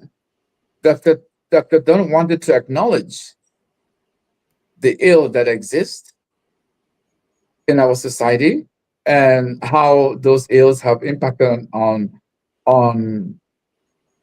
everybody, but at the same time striking a positive tone with a forward-looking sense of comfort. Because remember, this is the guy who is from the ministry. His orientation is essentially the ministry, and so at the core, whatever he does is the ministry. So that was one aspect he tried to achieve by presenting to us what the ills are and where we are and where we could be based on the present government. That's what I thought he was trying to do. But again, it's kind of hard to see that connection when you are so tied to the administration, and that's why you will find most people who are progressive in their thinking will relate a lot more to Dr. Paley than Dr. Dunn, because irrespective of the tone, what each of them were calling for were almost, in essence, they're the same thing, but the manner in which they were calling for it were different.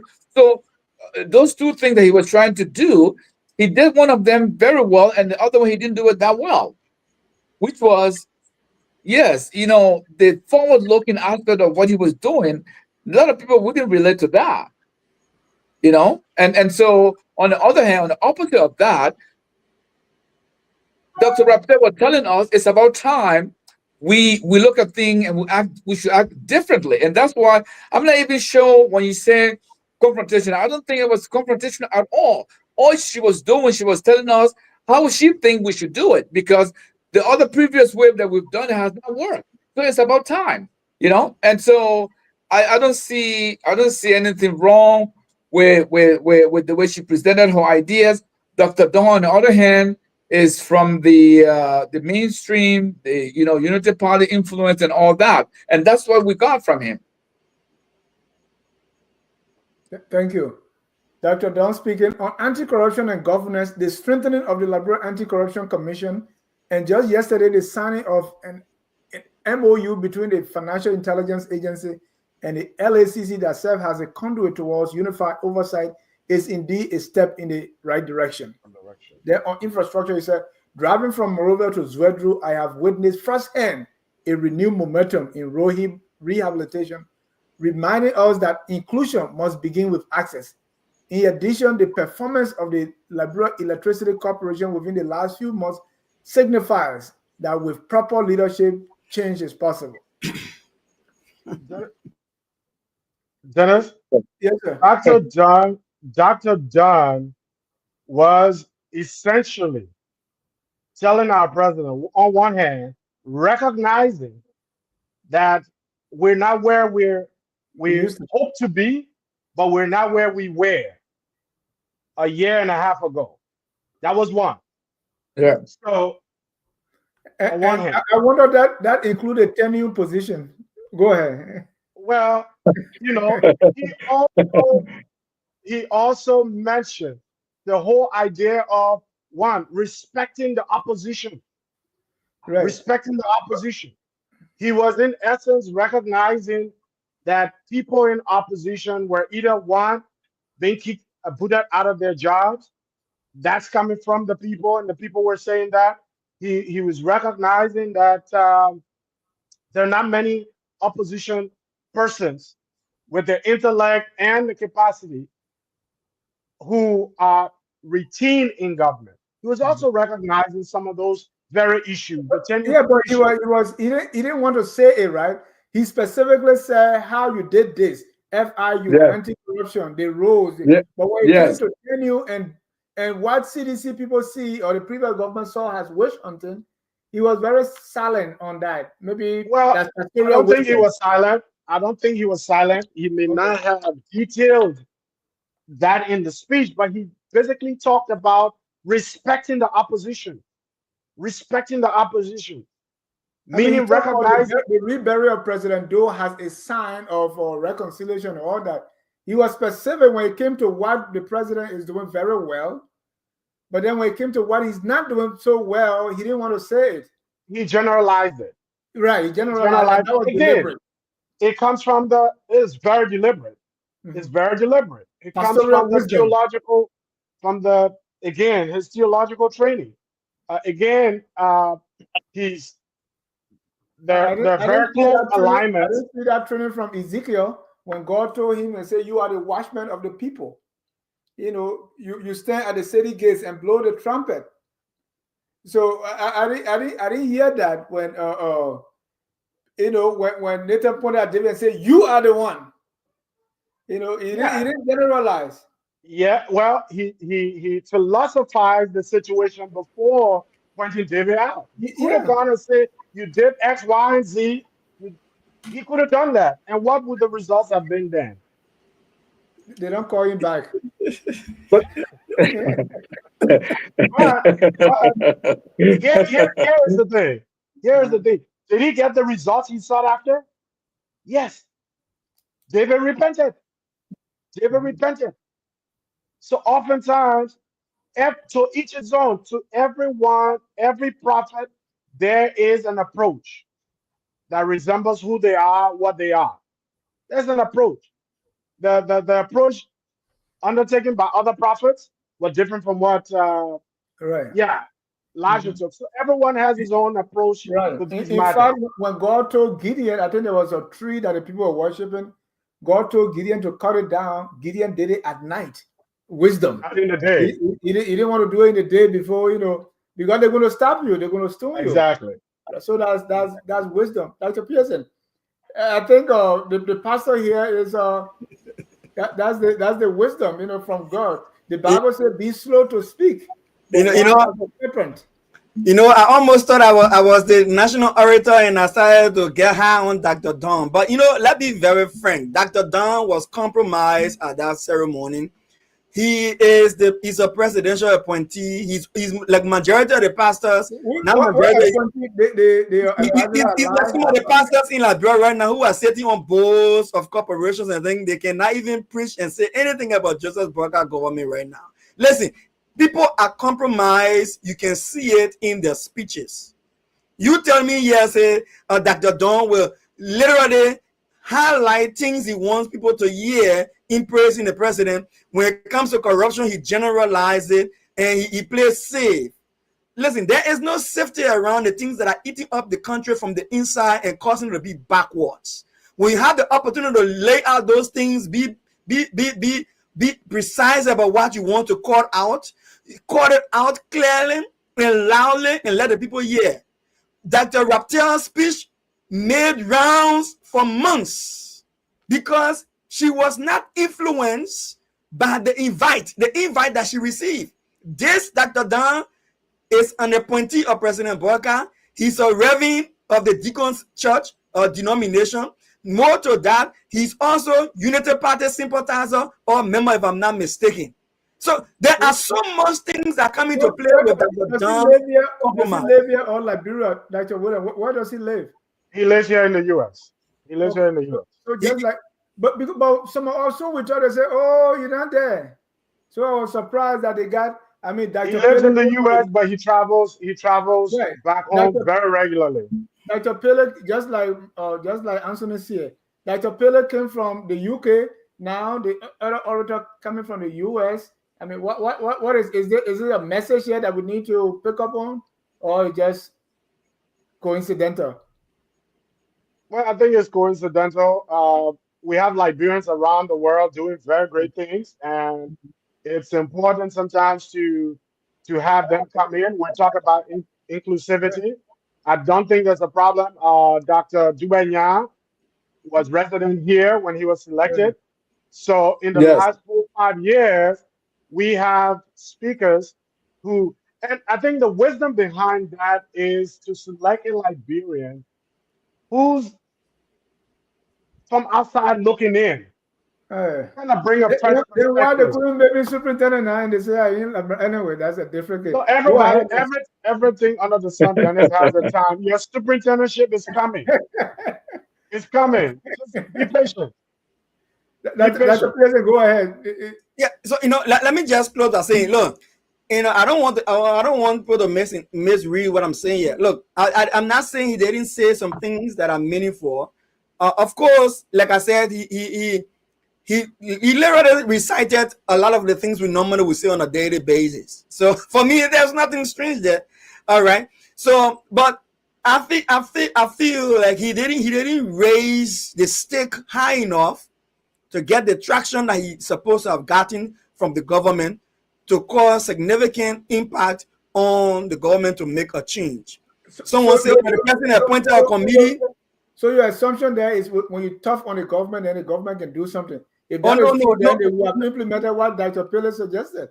No, not just being tough. If you raise an issue that is pertinent enough, that must change for the larger good of the Liberian. Dr. Pillock didn't. What did we have? Oh, no. Don't look at what else you got a benefit of that. Did government do any of the things she suggested? Yeah, and they changed the executive director for the World Economic Crimes Court office. I think that was one of the calls that she made. And I think one of the calls that she made. But I tried to say that it's a man who graduated from Liberia and was then bomb off in the church and education. And I'm like, wait a minute. Is it the same BAFTA Reverend who understands, who's supposed to know very well that the education foundation of our country is premised on the Church of Liberia? So he was not research. He was not. No, Dr. Pearson. you ought to go back and review the And, speech. and talking about the church, I want to bring that up. I don't know, Dr. Mr. Douglas, how you felt. Dr. Dunn addressed the church, right? And let me see Exactly. if I get excerpts here.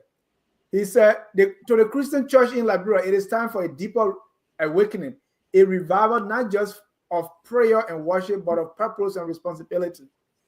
For too long, poverty has been spiritualized, normalized, and even romanticized within the church. But let it be made clear, there is no honor in poverty, and there is nothing righteous and about economic suffering when solutions are within reach. He continued, the church must lead the way in breaking the cycle of poverty, not by blaming the poor for their condition or preaching them into passivity, but empowering them to create change. So you spoke about the church. He didn't speak to the Muslims. Does it mean that the mosque doing it right and the church doing it wrong? Or is it that the church is mainstream and other religions are less? I mean, am I reading too much into that? No, You're reading. Well, let Dennis, you go ahead. I will come in. Dennis, please. I didn't learn.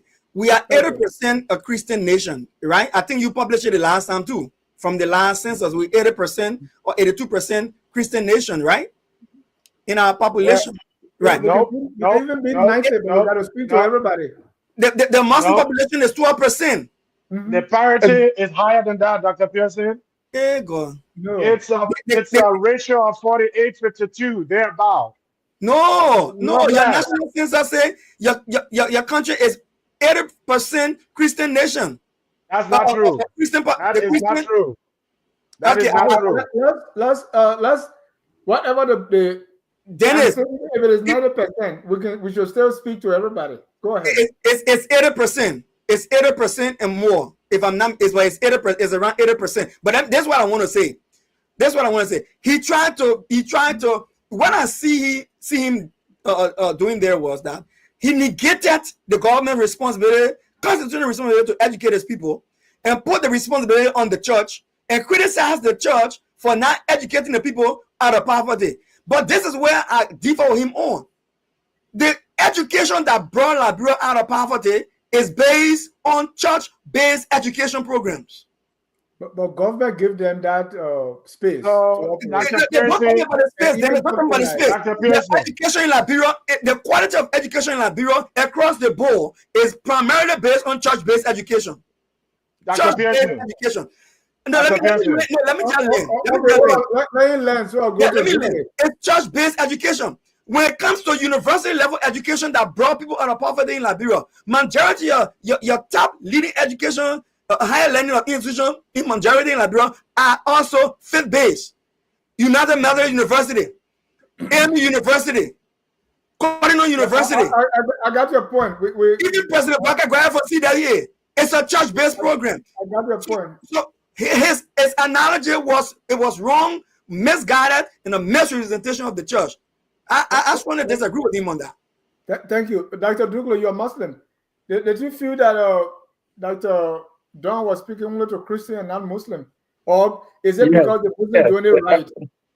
I mean, it was obvious in a way, in a subtle way. I think it was also indicting the church. Yeah, the church. Meaning the Muslims got it right and the church got it wrong. Does that what it mean? Yeah, I mean that can be one reading of it, and again that's part of the problem I think is wrong with it. You see, every time, even Liberian intellectual, they seem to fall victim to this notion, and I beg to differ with Dr. Pearson on this one.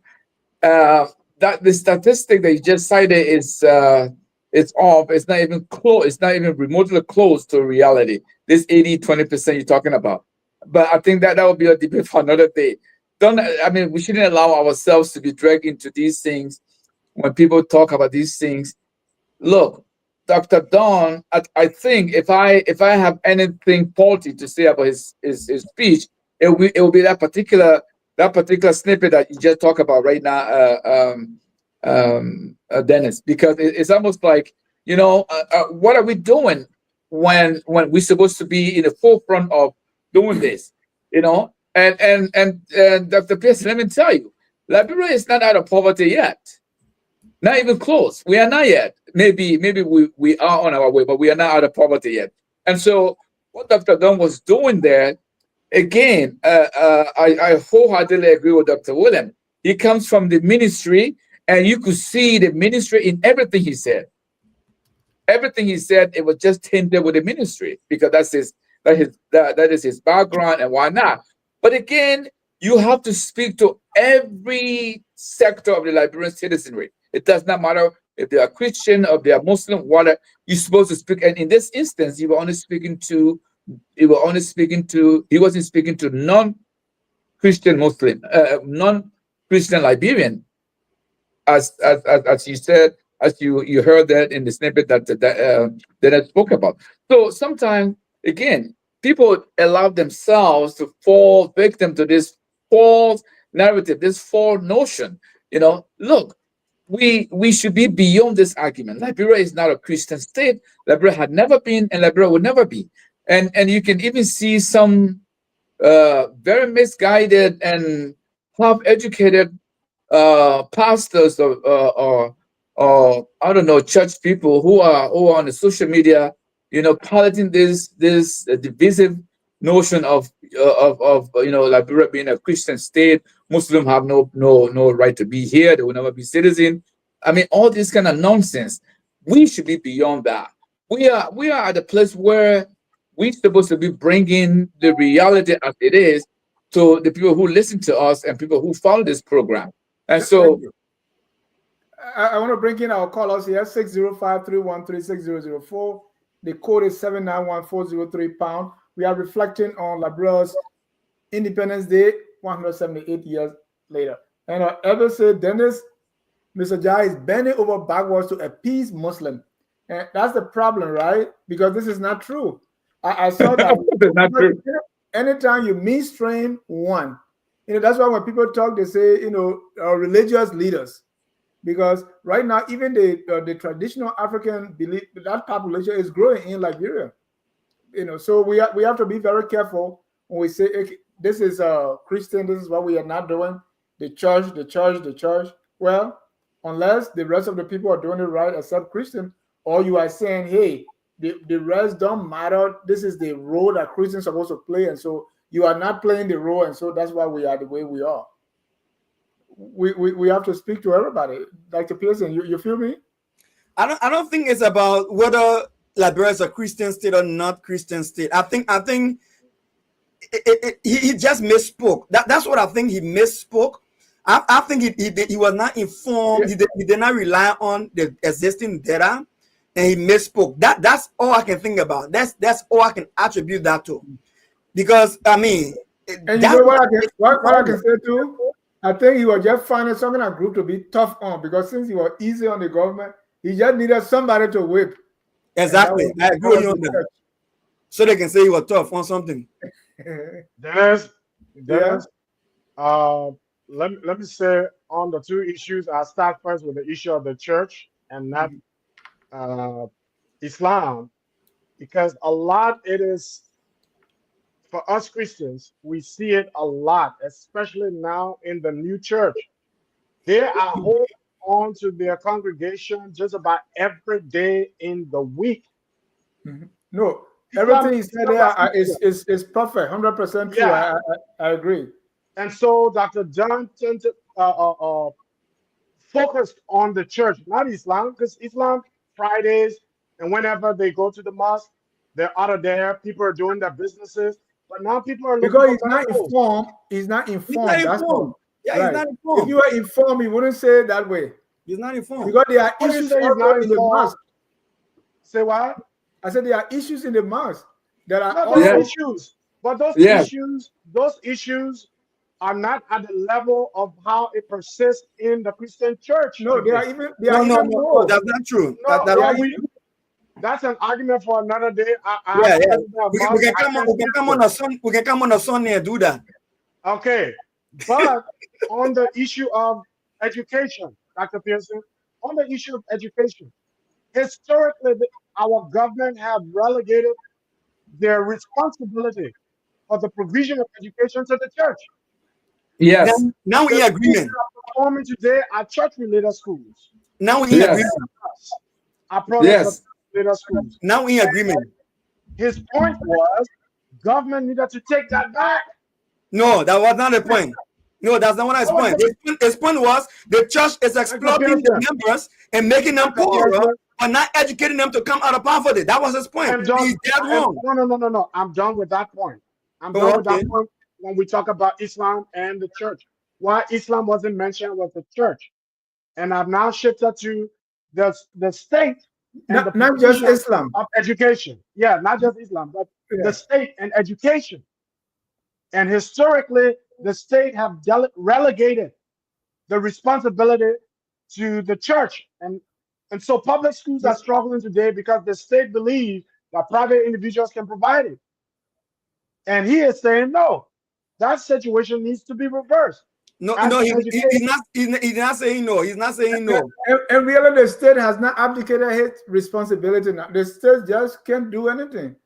The state can. The state can do a lot. The state can do a lot. He has not been able to do something. But let me bring in one caller here. That caller is Mr. Elvis Morris. Elvis, you are live. Go ahead, sir. All right. Thank you, Mr. John. And hello to the panelists. Look, I just wanted to give my take on this whole Independence Day thing, right? I think we're beating around the point that independence don't really mean a lot to 90% of Liberians. And I said it in my comments earlier. We don't have a unified purpose. You know, people always say people who fought for the independence and bled for the independence, or and shed blood for the independence, they tend to value it more, and they find something unifying around it. But we had about 5% of the population that came in with a vision, which is a noble vision, but it's not one that is innate within the people, the majority of the Liberian people. So a lot of people don't feel the same way about independence. Most people don't even know who we got our independence from. They don't even know why the country was started. So I think we have to reconstitute a nation, be more inclusive to everybody, so that our independence, everybody can see a reflection of themselves within the symbols and within the ideals and of the new nation. So I think a lot of Liberians, they look at it as a day to be jolly, to go out and have fun. They're not reflecting on what it means to be independent, what it means to be sovereign, because it's not something that their grandfathers or their great-grandfathers fought for and died for. It's not something that is somber for them. So a lot of people don't see it the way other people would see, the Independence Day. Like here in America, we know what happened with the Boston Tea Party that led to the Revolutionary War. We know what happened in other countries, how they fought for independence from colonialism. Mm-hmm. We never went through that in Liberia. So for us, we did. It's just that it is not taught. When the colonial powers in Ivory Coast and Oakland tried to take our land, we fought. Indigenous people fought. We were already an established country then. We wasn't fighting for independence from any colonial power, like many African countries. And then lastly, with this whole thing, like you're talking about the past. And look, Muslims are important to our country. They're part of Liberia.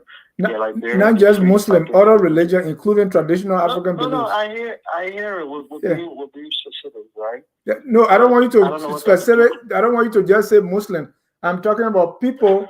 The traditional African belief they're growing. That's a very big group in the country. It's just that most people pretend to be Christian. That's all. Go ahead. That's not the topic now. The point here is, I don't know what that Mr. Douglas was trying to say, that the numbers is way off and it's not even close. Is he saying that? No, let leave the statistics. It's irrelevant for now. The reality is that Liberia is at minimum 75% Christian. So no disrespect to our Muslim brother, but we're talking fact. It's not a disrespect or even hate to anybody. It's just factual. And then lastly, I would say that, if you're compromised or you're working for the government or you're in the pocket of the government and you're there giving the oration for the 26th speech, you're already going to be favorable to the government. And everybody knows that the president picked this person because he wanted something less offensive, less in your face than what Dr. Raquel Taylor did. And we are, that's why many of us don't go stick with these speeches. It just, you go there. I don't even pay attention to anything that's going on with the 26th. Because for me, it's lost. There's really nothing there. Just going to do a lot of talking, spend a lot of money like we did. And at the end of the day, we'll do it again next year. Thank you. So, thank you for taking my call. I just want to give you my... Thank you. And one last thing is the cost, the pump and pageantry associated with these celebration. I mean, we will never know how much is spent. Nobody's going to give us report ever, right? And that's how it will be next year. We are there again. For years, when Liberians in the United States were having their July 26th in Trenton, and the reason that is not happening again, among other things, because other people were just, everybody went there just to meet friends and just have fun. Nobody really cared. Only to find out that there were some guys that were making very close to hundreds and thousands of dollars. So now again, we're going to go back next year. I know President Bouakai has some friends when they met Trump. So, those are the friends that he invited. and all the money we spend, what do we have to show for it? As usual, there will be no follow-up. And somebody before the show, I was talking to someone and said, what I recommended for every July, let's say something, right? We can say, let's take this day to do something, maybe render it out of kindness, or just set aside something that we can do. Maybe you can just go to a friend's house and or let's say we set it aside to clean up or do anything. But just to have this day and at the end, we hear a beautiful speech and that's it. No follow-up. Whatever happened, next year we're going to get another speaker. And that speaker, after it, we're going to analyze it the same way. And there's no follow-up, nothing done. Even if I know Dr. Dunn repeated some of the things that Dr. Pele said about the love of liberty, about those things. But, in laboratory, we don't give people credit. There was one guy who said he can focus on laboratory, but he can go on YouTube later because he doesn't want to see people watch because he's a big man in government. He doesn't want to see people that he's watching. So he got to do it Nicodemously. I mean, maybe Dr. Dunn will have, maybe as a way of continuing and say, and just reference Dr. Pele and continue. Because if we build these speeches on top of one another, maybe the government will hear something and do something. But yes, we are doing everything. This year, there was a July 26th program I was invited to, and I asked which role I was going to play. I asked specifically, I said, for your July 26th program, let me put a panel together. Let's talk about what it means to be a Liberian or what Independence Day means. Something like that, so that we can get some young people from different demographics, and let's interview them, maybe 30 minutes.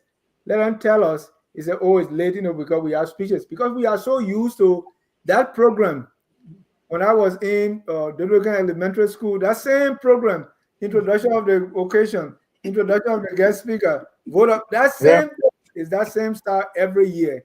And we are not changing anything. We need to put something there. Even if somebody will tell a joke, even if we can have a national, by then, high school students are supposed to be having debates relative to July 26th. Yeah. All the speeches that we focus on Liberia highlighted, can anybody in our high school remember? Or let's say do a study or a report on Plano Brewater speech, something that will bring these things up. But other than that, it's just that day. We don't even know of the orator until maybe a week or two in advance. It's like everything is being done so haphazardly. Something got to change. Let me get your closing. Those of us in education can utilize some of these speeches to form part of our content, especially for social studies teachers, civic teachers. Those speeches should be available for teachers to use. I definitely agree with you. Right. I mean, what else are they teaching? Very early, during we used to call it LISF Day 2005. I have my blog, dennisjar.blogspot.com. The later a friend of mine will print some of my articles and take them to master's degree class so that they can debate in their free time. I mean, why do we have all this education around and our people in Monrovia, they are not making use of the school system? The kids now are watching, I talked to a mother, the kids every time they are watching these Nigerian shows, or they got their other shows, season 1, season 2. But when they go to school, nobody asking them to make a book report. Do they even understand when you go to school and you learn about plot and you learn about climax, all these things? can you relate that to the movie you just watched and come and tell us? So our daily lives is by far separate from the school. And that's why anytime we are educated, we graduate from our communities, because everything we learn in school is not relevant to where we come from. That's where I come from, all the way behind God's holy back. All the trees that I know when I went to school, none of them there. All the things I used to take for herbs. Right now, if I went in the bush, I got caught, I know what to rub there. But all these things are not part of school. So when I'm out of high school, I'm useless to my village. So there is a way that we can tie these things in, tie our July 26th to what we do in school and all of it. Then I just throw in there. You can even print out those speeches after every term of presidency, and the 6-year speech of the orators, and print a book, make it accessible to the country. Or maybe all the presidential papers, speeches the president made during a term of office, and compile it and just print it in a booklet form. Put it in publish. We can buy ourselves if we want to reference them. Those are all things. I mean, you're making a lot of good points, but Dr. Dunn will not agree with you because he's bought by the president. I don't believe so. But Dr. Dunn got to do with Dr. Dunn got to do with what the president wants. Let's go around the room for a closing. Doctor, our man Wallo is telling me something, but I don't understand. He said, "Why didn't you do a program today on the current theme of reconciliation?" Who even heard the theme? And that's what we're saying. This theme shouldn't just be on the day. This is what some our elementary school is supposed to be doing. This a day program is not enough. But you are right. Look, Dennis, you pointed something out, and I'm pretty sure Dr. William will relate to this. Look, I have a dream. The speech that Dr. Martin Luther King gave. I have a speech, and the speech of John F. Kennedy. These two speeches are a standard part of either social or English curriculum in many post-secondary education institutions in the United States today. And the reason for that is they do analyze the content and how do the content relate to us today in our days, so that they can teach a student. And I think there is a sort of a lower down version of those two speeches to at the high school level. But I know for sure when I was in university here, I had that speech as part of my assignment. What can you do for your country? Why not? In 7th grade, I memorized Abraham Lincoln's Gettysburg Address. There you go. I was all the way behind God's back. Yeah, I've never read the speech of anybody, any Liberian, Abraham Lincoln. Yeah, 1862. Gettysburg address. Yeah. So to your point, this particular day, the July 26th, all the orations that have been made it can be part of the national content for our students to see and read about. I mean, there are many other examples, but I think this one is a good one, like you said. I mean, you are in West Africa and you are reading about Abraham Lincoln's speech he gave here in North America. Yeah. So if you remember, Dennis, when we talk about how we can improve education in Liberia, when we had that program, one of the things that came up in that particular program was that we need local content that has resonance with the students.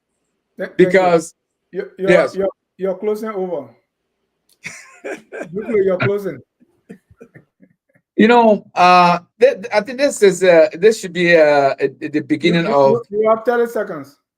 The beginning of a debate where we can elevate this conversation to the level where it can have a lot more meaningful appreciation than what we have right now. Because and who knows? Maybe this is the beginning. You can't tell. Thank you, Dr. Pearson. Dennis, you mentioned about the budget. I would think that the budget of the Independence Day is close to that of the inauguration.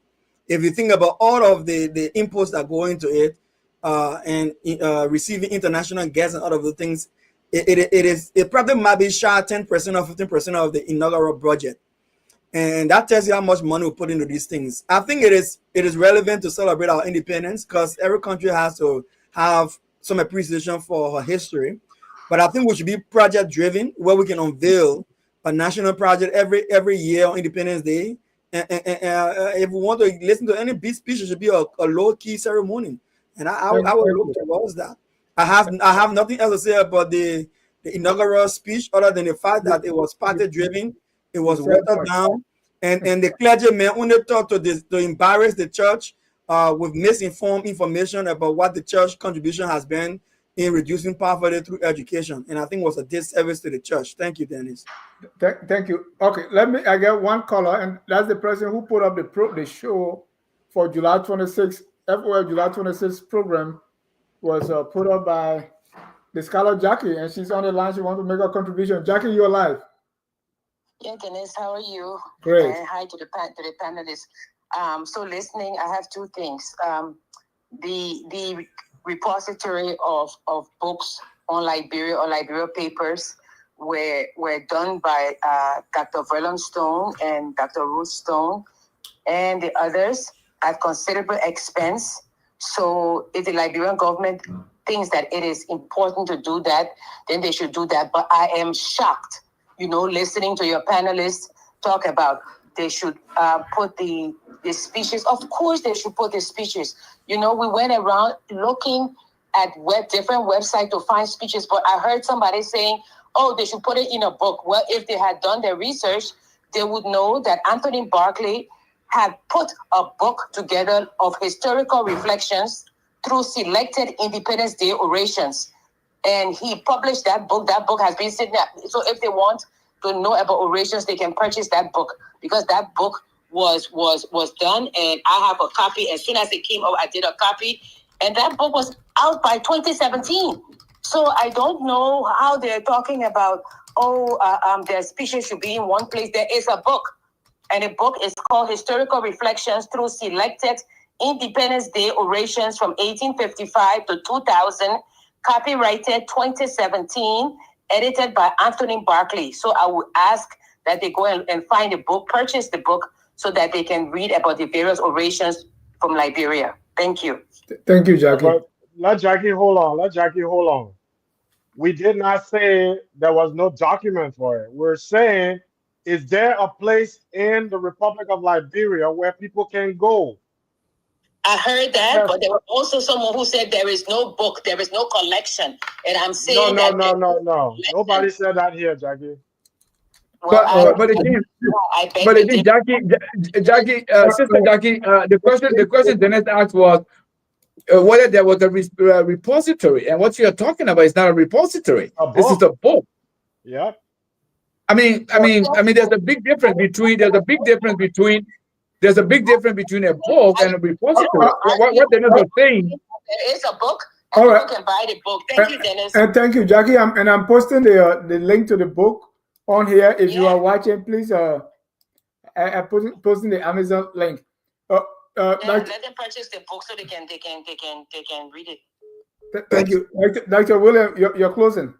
My closing is this great conversation. I think Dr. Dunn did a truly holistic overview of our situation and where we need to go, with no deference to previous speakers, National Day orators. They've all presented within their own context of their profession and their vision of Liberia.